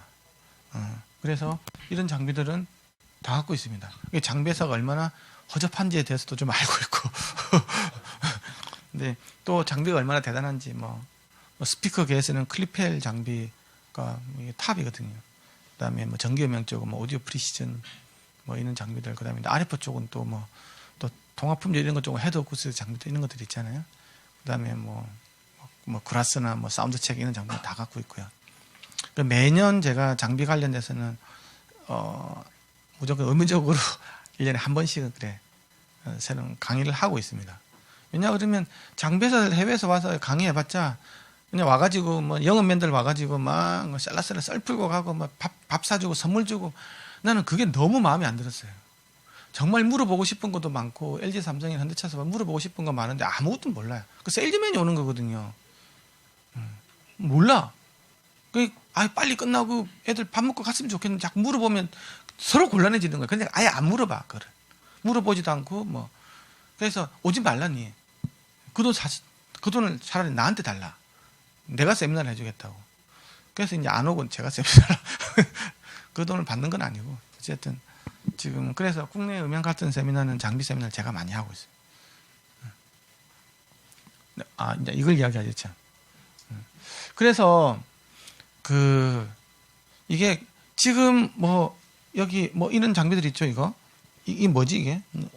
코온에서 나온 이런 장비인데 이거 막 SNR이 막 110이 넘고 막 120이 막 뭐 THD가 막 110이 넘고 막 엄청납니다. 하물며 저런 게. 그리고 저번에 파워앰프를 샀는데 뭐 2,500W 나오는 파워앰프가 막 SNR이 막 130이 나오고 막 THD가 막 115인가 막 넘어가가지고 110. 너는 모르는 게 뭐니? 작년에 했던 거 먹었죠. 너는 나에 대해서 너무 많이 아는 것 같아. 그래가지고 까먹었잖아. 무슨 말 할 건지. 그래서 요 장비를 측정을 해야 되는데 못 재는 수준까지 온 거예요. 세상에 장비가 기기를 측정을 못해. 또이또이하니까. 그래가지고 그 APX에서도 더 높은 장비를 작년에 교체를 했어요. 내가 이제 쪽팔리는 얘기인데 너 장비가 세계 최고 장비인데 너보다 더 좋은 앰프가 나타났는데 내가 이거 측정을 할 수가 없다. 내가 네 장비로 재가지고 벤치마크 미디에다 메일을 보냈거든요. 저 친구가 너 어디 가니? 그래가지고 보냈는데 네 잘못했다라는 거예요. 왜 잘못됐냐고 물어보니까 너 무슨 장비로 쟀네? 그래 APX 5호로 쟀다 그러니까 그걸로 우리 장비를 재다니 우리 기기를 재다니 5호로 재봐라 그러는 거야. 나 5호 없는데 그래가지고 보니까 5호에서는 뭐 예를 들면 THD가 116까지인가 5까지 나온대요. 내가 보니까 110밖에 안 나오더라고. 그래서 알고 보니까 525는 115밖에 못 재. 이미 넘어선 거지 그 친구가. 그만큼 물론 뭐 스마트폰 이런 것들은 그만큼 따라가지는 못해요. 절대. 많이 좋아지고 또 다른 것들도 더 허접한 것들 되게 많은데 지금 제가 아까 말씀드리고자 싶은 것들은 SNL이 과연 100이 넘고 110이 넘고 THD가 뭐 100이 넘고 110이 넘는 거, 뭐 크로스토크가 뭐 100이 넘고 하는 이런 것들이 과연 무슨 의미가 있는지 잘 모르겠어요. 저는 아까 했지만 제가 듣는 환경이 SNR 120을 들을 수 있는 환경인가? 그러니까 그 제조사 입장에서는 숫자 싸움이죠. 저걸 가지고 돈을 버는 거니까. 그렇죠? 니 100, 나 110, 나 120 이렇게 했잖아요. 그게 좀 범위를 넘어서는 그게 이제 나의 우리 실력을 보여주는 거잖아요. 근데 그거는 회사 이야기인 거고 쓰는 내 사람은 내 저지와 분수를 맞게끔 그 기기를 선택을 해야 될 거잖아요. 내가 리스닝 룸이 과연 그 노이즈 레벨이 얼마 정도가 되며, 그렇죠? 내가 진짜 얼마만큼 크기로 들을 수 있는 건지에 대한 이런 것들 나오면 나는 한 80 아니면 90만 넘어도 충분히 될 것 같다는 이런 생각도 사실은 있거든요. 그리고 실제로 인간이 20kg까지밖에 못 듣기 때문에 나는 20kg라도 정말 잘 내줄 수 있는 그런 어떤 음향기기들, 스피커들 이런 것들이 중요한 거지. 이게 뭐 30kg까지 더 난다고 하는데 30kg까지 나오게 할 수는 있겠죠. 근데 케이블이 썩었어. 그러면 크게 의미가 없을 수도 있는 거거든요. 그래서 저는 너무 이렇게 스펙을 쫓아서 뭐 컴퓨터 이런 것들야 뭐 컴퓨팅 파워가 좋으면 당연히 좋겠죠. 근데 오디오라는 것들은 소리를 내주는 그게 본연의 임무이기 때문에 요걸 가지고 무슨 게임을 할 거 아니지 않습니까? 그렇죠? 그러니까 그런 것들이, 그래서 LG 삼성전자 있는 이거 개발 팀장 있는 사람들 만나보면 너무 숫자 싸움인데 뭐 이제 이 친구가 이제 리뷰할 때 보면 막 이렇게 막 숫자 막 이야기하고 그러면 저게 숫자 싸움이지 아무 의미도 없는 거 아닙니까? 그런데 그래, 소비자들한테는 의미는 없지만 제조사한테는 의미가 있는 거지. 그럼 그 숫자는 너희 실력을 보여주는 건데 너 실력이 저 회사보다 없다라는 거 아니냐. 내가 그걸 살 건지 안 살 건지는 나는 우리의 판단의 몫인 거고, 너는 실력이 떨어지는 건 맞다. 저 회사보다 A사보다 뭐 이제 그렇게 이야기를 하는 거죠. 근데 그렇다고 해서 그걸 돈을 더 주고 살 거냐 하는 부분은 이제 판단의 몫인 거죠. 거기에 대해서 혹시 스튜디오 윌리엄 할 말 있습니까? 뭐 LG 안 되지. 엘모사 얘기하신 거예요? 아니 그냥 요 주제. 아, 믿어야 하나에 대해서는 믿어야 되겠죠. 근데 그 숫자라는 그 자체의 의미, 그렇죠. 그 숫자가 그 제조사 같은 게 측정이란 게 사실은 한 가지 항목만 봐서 나오는 게 아니거든요. 그래서 제조사들은 이제 자기가 잘 나오는 항목에 대해서는 되게 광고를 많이 하는데 실제로 그 제조사들이 원하지 않는 부분까지 찍어보면은 오히려 그런 음향 마케팅을 안 하는 제조사가 더 뛰어날 때가 있어요. 예를 들면 뭐 하이파이 그런 코덱 같은 거라든가 그런 DAC를 탑재한 뭐 핸드폰 회사보다 뭐 애플 같은 회사가 오히려 기본기에서 나은 경우도 있고, 이렇게 전체적인 걸 봐야 되기 때문에 특정 뭐 SNR은 뭐 A기기가 더 좋을 수 있지만 실제로 뭐 여러 항목을 찍어 보면은 종합적으로는 B기기가 낫다라는 게 그렇게 판단을 해야 되거든요. 뭐 SNR이 높으면은 뭐 좋은 거겠지만 그렇다고 뭐 왜곡률이나 크로스토크나 그런 항목들이 떨어지면 뭐 전체적인 음질 자체는 좋다고 얘기를 못 하기 때문에 그렇게 얘기를 하는 편이고요. 그런 면에서. 그리고 이제 한 가지 더 말씀드리면 이게 이런 게 있어요. 우리가 진짜 이 측정 데이터를 믿어야 되나 이런 부분도 있잖아요. 저는 거기에 대해서는 사실은 믿지 못할 부분이 더 많다고 저는 말하고 싶어요. 왜냐 그러면 우리가 듣는 소리가 사인파가 아니잖아요. 사인파 넣고 측정하는 거, 삑 넣고 측정하는 거예요. 삑 이런 거 넣고 측정하는 거라고. 그러면 그 시그널일 때는 이렇게 좋을 수 있겠죠. 그런데 우리가 그 시그널로 음악을 듣나요? 그러면 음악에 대한 다이나믹스는 어디 간 겁니까? 그죠? 동적인 특성은 하나도 없잖아요. 뭐가 퍽 들어갔을 때에 대한 그 앰프의 반응 이런 건 하나도 없다고. 동적인 특성이 없잖아요. 그러니까 굉장히 다양한 걸로 봐야 된다는 거죠. 그러니까 이거는 그냥 사인파 넣었을 때 왜 좋아? 너 인정.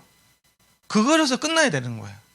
그 조화가 다이나믹스 테스트 한번 해보자 해가지고 뭐 DIM 테스트 아까 다른 관점이 있다는데 DIM 테스트라는 거예요. 그게 다이나믹 테스트거든요. DIM 테스트하면 상당히 나빠질 수 있습니다. 그러니까 그 근데 이제 사람들이 이제 그런 거에 대해서 이해를 잘 못한다는 거지. 저번에 어제도 참 했지만 주파수 특성 플랫한 거 쫙 나왔어요. 오, 엄청 좋아. 그럼 옆으로 날아가는 소리는 어떤데? 정면 말고 옆으로. 바닥 치는 소리는 어떤데? 개판인 거죠. 그러면 소리 똑같이 평탄한 것도 스피커보다 소리 다 다릅니다. 그런 걸 가지고 상술이 있을 수 있다는 거지. 그러니까 한 가지 관점만 가지고는 그건 이해할 수가 없어요. 그 기기를 절대 이해하시면 안 되고 그건 상술에 속는 겁니다.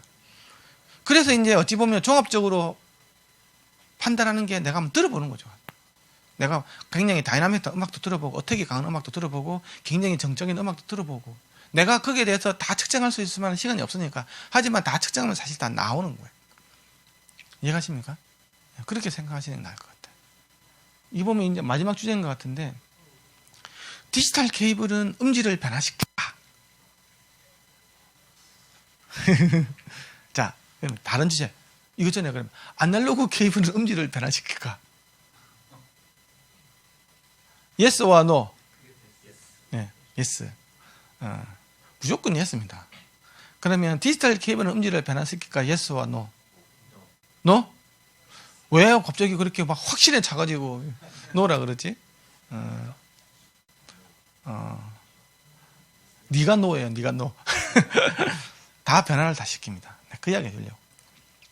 그러니까 오디오 기기는 있잖아요. 모든 부분들이 소리를 다 변화시킵니다. 모든 부분들이 전원, 뭐 어떤 뭐 케이블, 뭐 접지, 그다음에 뭐 별의별 것들이 있잖아요. 모든 부분들, 뭐 카패시티 하나, 콘덴서 하나 다 변화시킨다고 보시면 돼요. 근데 얼마만큼 많이 변화시키냐가 이제 중요한 거죠. 그러니까 소리는 체인이잖아요, 체인. 이 경로를 통해서 쭉 해서 나중에 뭐 케이블 통해서 단자 통해서 크로스오버 네트워크 통해서 스피커 보이스콜 통해서 들으면서 나오는 거잖아요. 그리고 이게 또 나오면서 또 벽 막고 측면에 있는 확산재, 반사재 해가지고 내 귀에 들어온다고. 이 모든 것들이 영향을 다 미칩니다. 사람들이 제일 실수하는 게 이 케이블들 굉장히 좋은 거 씁니다. 겉으로 보이니까. 그런데 그 단자는 시원찮은 거 쓰고, 근데 뭐 단자하고 또 케이블까지 굉장히 좋은 거 써요. 그 스피커 들어보면 안에는 얇은 케이블 들어가 있습니다. 그게 무슨 의미가 있죠? 소리는 있잖아요. 1급수 더하기 3급수가 어떤 사람은 2급수 나오지 않습니까? 그런데 1급수에서 3급수로 통과하면 3급수가 나옵니다. 삼다수 아무리 부어봤자 그 서울 상수도관 거치면 삼다수가 나옵니까? 서울시 아리수가 나옵니다. 아리수가 그냥. 그러니까 모든 체인이 다 좋아야 되는 거예요. 겉으로만 보이는 것만 투자하면 안 된다는 거예요. 그러니까 실제로 그 스피커 뒤에 케이블 보세요. 이게 거기도 진짜 막 엄청 좋은 막 그 뭐 은선부터 해가지고 막 그 정 나온 이런 거 됐다 그러면 내가 인정. 근데 그러니까 자기 만족이 되게 많다라는 거예요. 특히 케이블보다는 단자가 훨씬 더 중요합니다. 단자가. 왜냐? 실제로 아까 아날로그도 있고 디지털도 그런데 제일 중요한 거는 임피던스 매칭이거든요. 그리고 케이블이 갖고 있는 기본적인 케이블 로스가 있으면 안 됩니다. 저항인 거죠, 저항. 소위 말해서 선 저항이 작을수록 좋은 거지. 근데 선 저항이 어디서 제일 클까요? 단자입니다, 단자. 뭔가 두 개 붙일 때. 예. 접점에서 제일 크게 생겨요. 여기서 있잖아요. 이런 거 좋은 케이블 있잖아요. 한 10m 날아가더라도 0.15, 뭐 0.25 정도 떨어집니다. 0.1 정도 안 떨어져요. 근데 접점이 이거는 굉장히 크게 작용합니다. 그러면 접점이 안 맞으면 무슨 일이 생길까요? 오디오에서. 그 임피던스 미스매치라는 말 아세요? 임피던스가 맞으면 모든 에너지가 바로 다 통과가 되죠. 신호가 다 그대로 갑니다. 근데 조금이라도 임피던스가 안 맞으면 어떤 일이 생긴지 아십니까? 가는 것도 있고 튕겨 나오는 게 있어요. 네?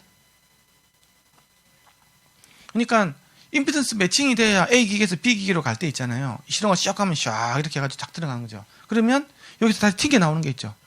그렇지? 튕겨 나오면 다시 여기서 나오는 것도 있죠. 그러면 정제파처럼 이런 게 생기는 겁니다. 그러면 특정 시그널이 까먹겠죠. 상이 뒤집히는 게 들어와가지고 특정 주파수를 까먹는다고. 그리고 특정 주파수가 이제 왜곡이 되겠죠. 아날로그에서는. 그렇죠? 그래서 임피던스 미스매칭이 안 맞으면 이게 기본적으로 신호의 왜곡이 발생이 되는 거예요. 기본적으로는. 그 다음에 뭐 이제 케이블이 실드가 안 돼가지고 전자파 유입되고 뭐 잡음 들어오고 험노이 들어오고 이거는 기계 이야기니까 다른 범주라고 본다고 하더라도 그런 부분이 있어요. 자, 이제 거기서 디지털로 넘어왔어요. 아날로그는 우리가 쓰는 게 그 주파수가 뭐 오디오 대역밖에 안 쓰지 않습니까? 그렇죠? 뭐 20에서 20km? 이 정도밖에 안 쓰죠. 아날로그 그러니까.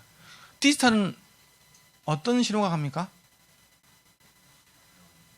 1010 신호인데 그게 주파수가 얼마 정도 됩니까?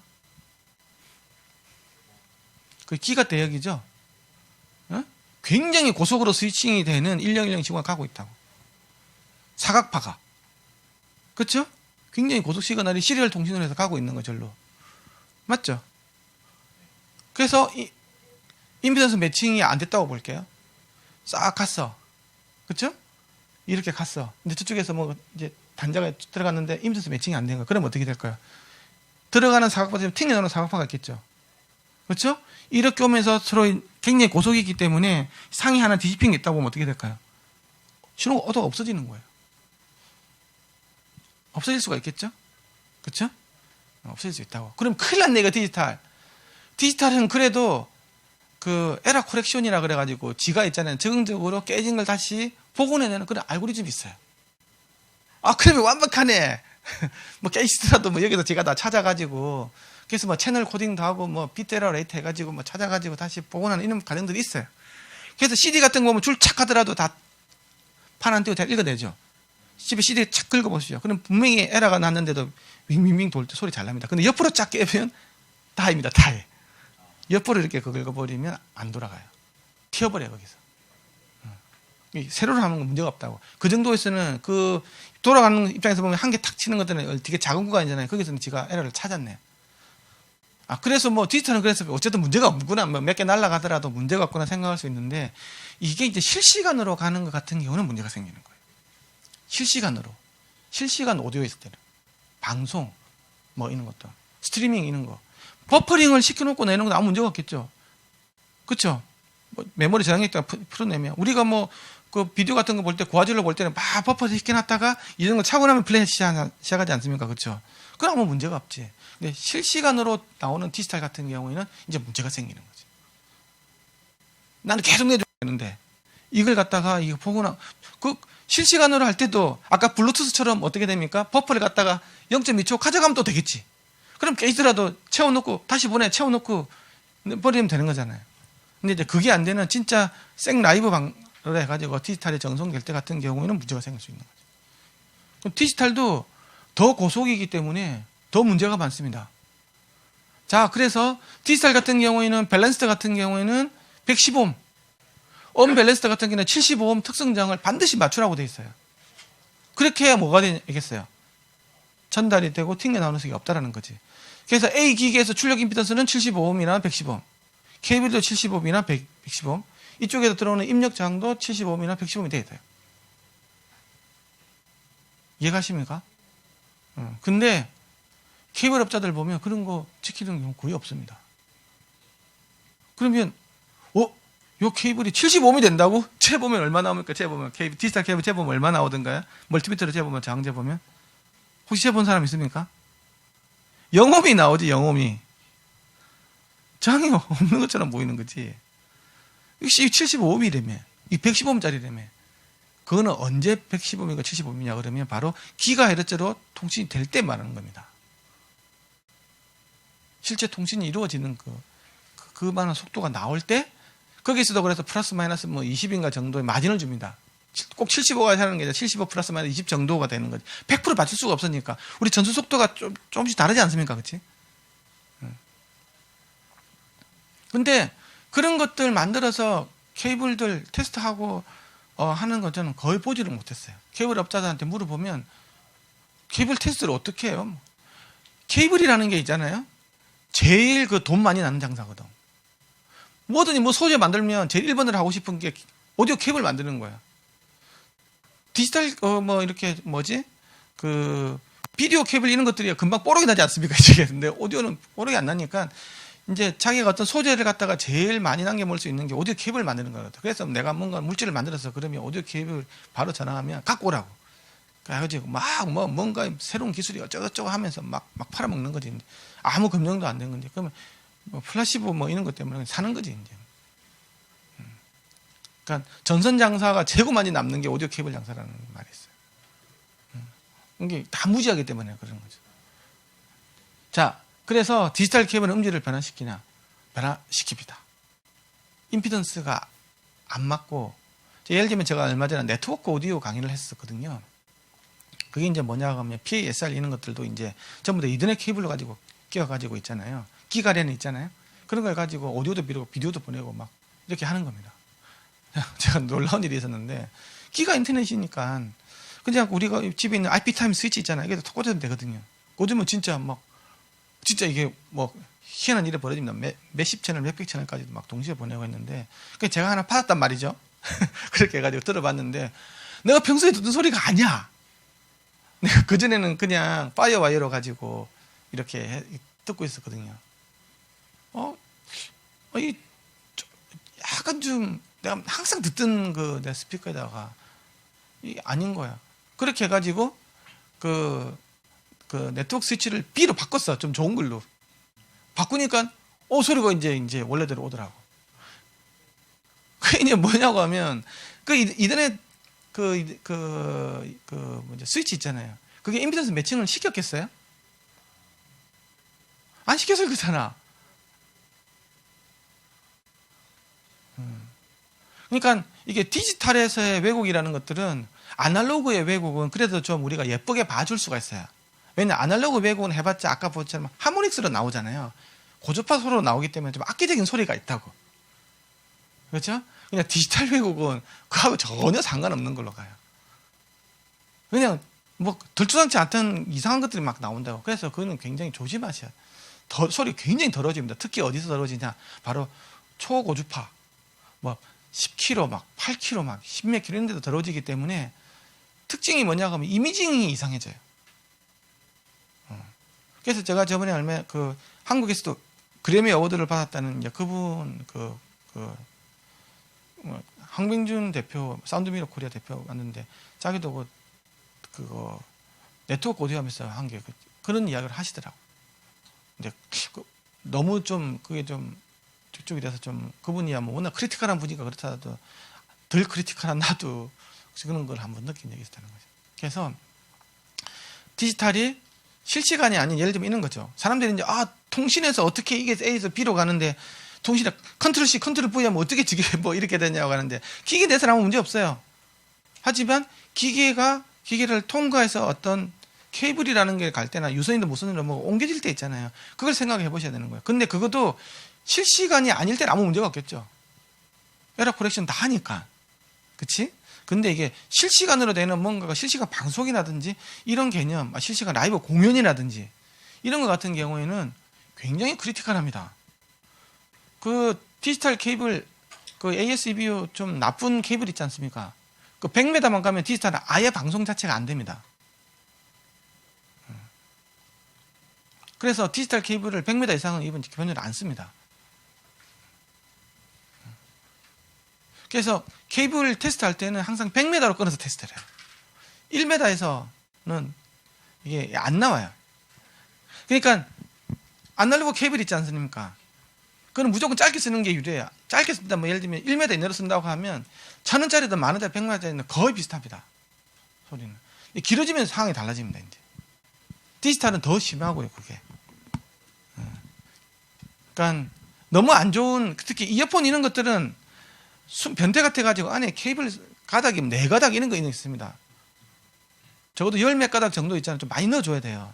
심선을 많이 감아줘야 된다고. 그렇게 해야 정상적인 소리가 나요. 근데 저거 아끼려고 있잖아요. KTX 있잖아요. 이어폰 주잖아요. 그래서 쭉 이렇게 하면 다 끊어집니다. 한 2가닥 들어야 하거든, 그 안에. 그러니까 그런 소리는 굉장히 이상한 거죠. 근데 웬만큼 되는 어떤 이렇게 굵기가 있는 거 있잖아요. 이런 일반적으로 우리가 쓰는 뭐 메다당 몇천 원짜리 케이블, 몇만 원짜리 이런 데서는 사실은 거의 구분을 할 수가 없습니다. AS에서 옛날에 컨퍼런스에서 유명한 실험이 있는데 우리가 세탁소가 뭐 옷걸이 있잖아요. 쇠로 돼 있는 거 이렇게 하얀 거 있죠. 요걸 가지고 그런 거 하고 뭐 까날에 뭐가 미는 거 테스트했는데 아무도 구분 못 합니다. 이거 결국 말씀하신 거를 반대로 생각해 보면 맞습니다. 예. 케이블은 짧으면 크게 문제가 없어요. 크게 문제가 없고 그런데 문제가 되는 부분은 아까 인터페이스 장치에서 있는 임피던스 매칭 있잖아요. 그건 길고 짧은 게 문제가 아니죠. 여기서 이렇게 나오는 거잖아요. 그러면 출력 임피던스, 입력 임피던스 요 관계 있잖아요. 디지털에서는 그게 약간 크리티컬할 수도 있다라는 거예요. 그런 아날로그일 때는 크게 문제는 없고, 그거는 길이의 문제도 있지만 그러니까 케이블 로스의 문제보다는 인터페이스에 대한 임피던스 매칭의 문제도 있다라는 겁니다. 그렇게 소리가 그렇게 좀 저도 바뀌는 걸 한번 느껴봤어요. 네, 그 좋은 DAP 플레이하고 휴대폰하고 뭐 어떻느냐 일단 이야기해 볼게요. 그러니까 A사 제품 애플이라고 그럴게요. 뭐 그냥 사과.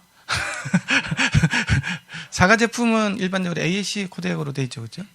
그리고 48kg 아마 16비트 이렇게 나올 텐데, 그리고 거기 들어있는 AAC 코덱도 굉장히 현존하는 AAC 코덱 중에서 최고 수준입니다. 왜냐 그러면 프라노프 AAC 코덱을 자체적으로 다시 튜닝을 해서 있기 때문에 음원도 굉장히 좋고요. 그네들 갖고 있는 디코더도 굉장히 수준이 뛰어나기 때문에 애플 아이튠즈를 통해서 뭐 에어팟을 듣던 이렇게 했을 때 음질이 괜찮고요. 아니면 3.5 파이로 든 USB-C로 나오던 해가지고 아날로그로 들을 때도 소리가 괜찮아요. 기본적으로는 이제 어쨌든 이제 그런 부분에서 괜찮다라는 거고.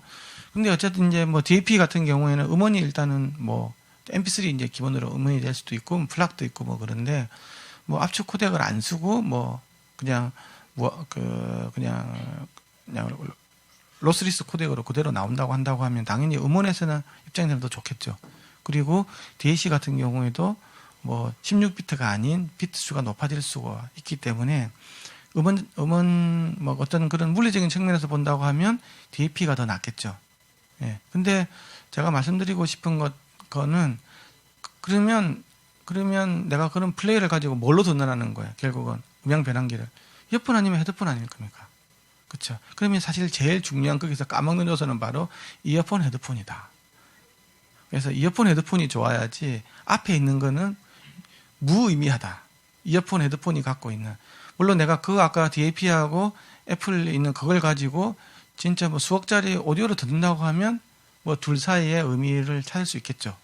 근데 그걸 이어폰으로 듣는다고 하면 이어폰이 절대적이다. 그래서 좋은 이어폰을 쓰시라는 거죠. 그거 아니면 저는 별로 의미가 없다고 봅니다. 기본적으로는. 두 번째 뭐였죠? 어떻게 하면 좀 그러니까 좋은 그러니까 좀 코스트 이피션트한 효율성이 좋은 그거 오디오의 감상법. 첫 번째 제 생각에는 자기 그 소리의 절반은 룸이 해준다 그랬죠, 그렇죠? 그 이어폰 헤드폰 이야기하는 거 스피커 이야기하시는 거예요. 이어폰 헤드폰 이야기하시는 거예요. 스피커 이야기하시는 거예요. 이어폰 헤드폰. 이어폰 헤드폰은 가성비가 좋은 이어폰을 사시는 게 좋다. 뭐 밖에 전시되어 있는 뭐 디램 미는 게 아주 뭐 좋은 선택지가 되겠죠. 그러니까 그리고 출력 임피던스 아까 이야기하셨는데 출력 임피던스는 낮을수록 좋습니다. 그러니까 기기에 있는 어떤 앰프의 출력 임피던스를 낮추는 게 그 만드는 사람 입장에서는 그게 간단치는 않아요. 예? 간단치가 않고, 왜냐하면 거기에 뒤에 있는 여러 가지 이제 어떤 필터 처리 이런 게 들어가면 반드시 이제 저항이 올라가게 돼 있거든요. 왜냐하면 뭐 예를 들면 디지털 앰프를 사용 같은 경우에는 반드시 뒤에 로패스 필터가 들어가야 되잖아요. 그러면 코일 콘덴서 막 이런 게 들어간단 말이죠. 2차 필터 정도는 쓰기 때문에. 그러면 그런 것들이 굉장히 내가 선장을 적기려면 비싼 걸 써야 돼. 그리고 회로 패턴도 있잖아요. 굉장히 설계를 잘해야 돼. 굵게 설계해야 돼.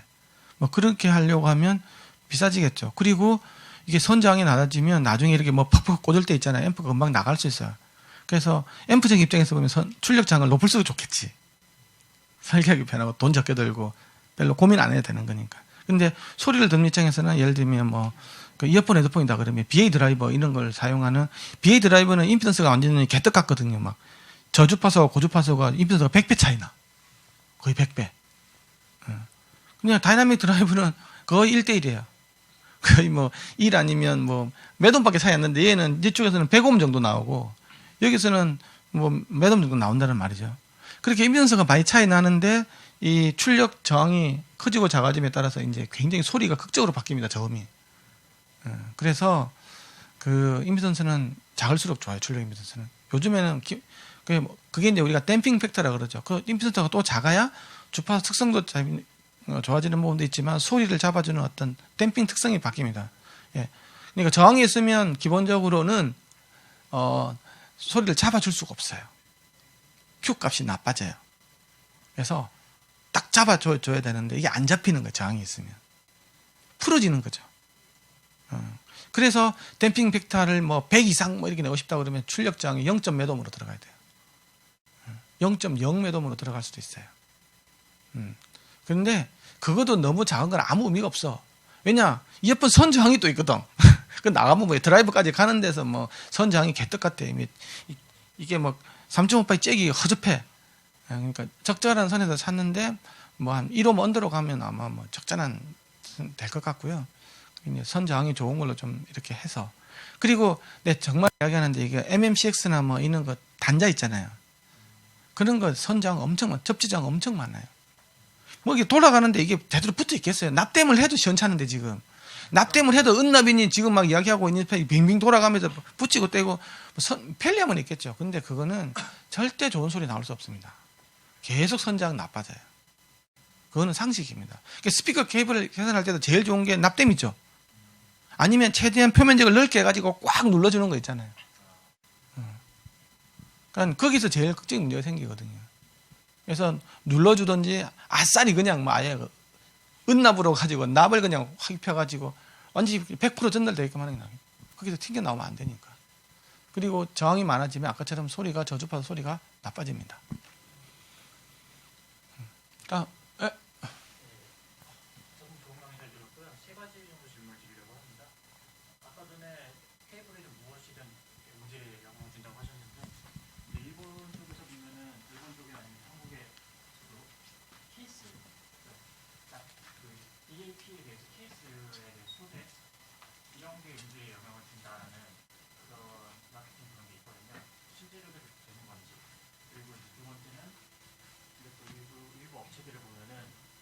첫 번째 질문은 잘 모르겠습니다.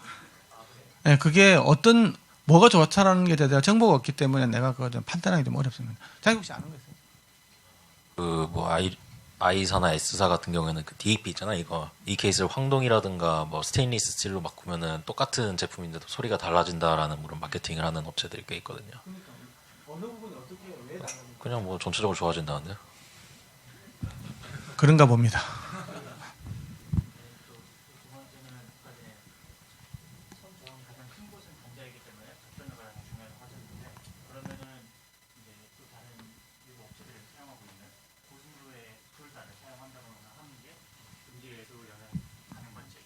그렇죠. 그래서 좀 더 저항이 적은 선 저항이 적은 뭐 은 소재 이런 거 사용하는 것들이 근데 그게 뭐 그 아주 의미 있는 차이인지는 모르겠지만 어쨌든 미세하게 차이가 있을 수 있다. 이렇게 들어서까지는 전 잘 모르겠습니다.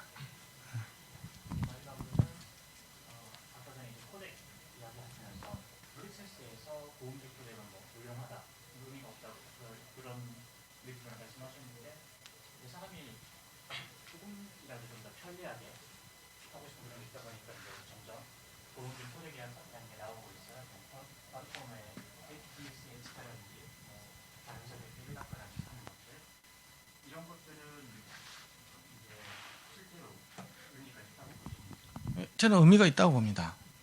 의미가 없다라는 게 아니고 의미가 있고 이제 어쨌든 블루투스도 어떤 형태로든 간에 점점 사람들이 그런 그 좀 더 고음질은 이제는 생기는 거거든요. 근데 지금은 아직까지 블루투스 칩 회사나 이런 데서 거기까지 전혀 지원이 안 돼 있습니다.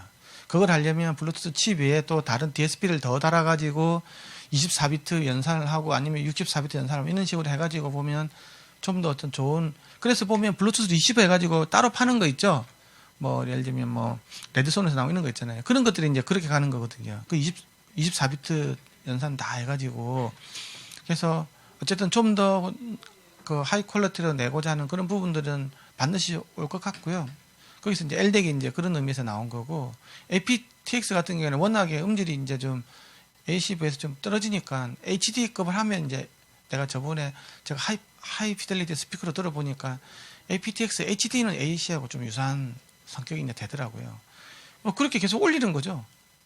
이제 그렇게 올리는 거는 저는 맞다고 보고, 그렇게 가야 된다고 보고, 언젠가는 이제 뭐 이제 그 블루투스 칩셋 회사들도 내장 어떤 DSP를 좀 퍼포먼스를 많이 올려서 이제 24비트가 다 지원이 되면서 나는 내가 제일 바란다고 하면 그냥 그대로 보내는 거예요. 그냥 원래 AC는 AC 파일 그대로 보내는 거예요. 애플 거 같으면 그대로 보낼 것 같죠. 그렇죠? 애플은 어째도 AAC 어머니 AAC고 코덱도 AAC자 블루투스 코덱도 그렇죠? 그러면 그냥 올 것 같은데 실제로는 그게 또 안 되는 겁니다.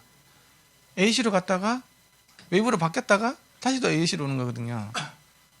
왜냐 그러면 이게 블루투스라는 게 그렇게 지금 입력 자체가 그 웨이브 파일 입력밖에 못 받게 되기 때문에 아니면 거기서는 로스가 없겠죠. 그 웨이브 파일은 로스가 있는 방식이 아니니까. 그러니까 내가 얘기했지만 그 애플이 사실 제일 좋은 거예요. 애플 플레이어 아이튠즈에서 그냥 에어팟으로 듣는 게 최고 음질이 좋습니다. 왜냐 그 AC가 그대로 나오는 거니까. 대신 이제 이게 그 유닛이 좋아야 되겠지 이제.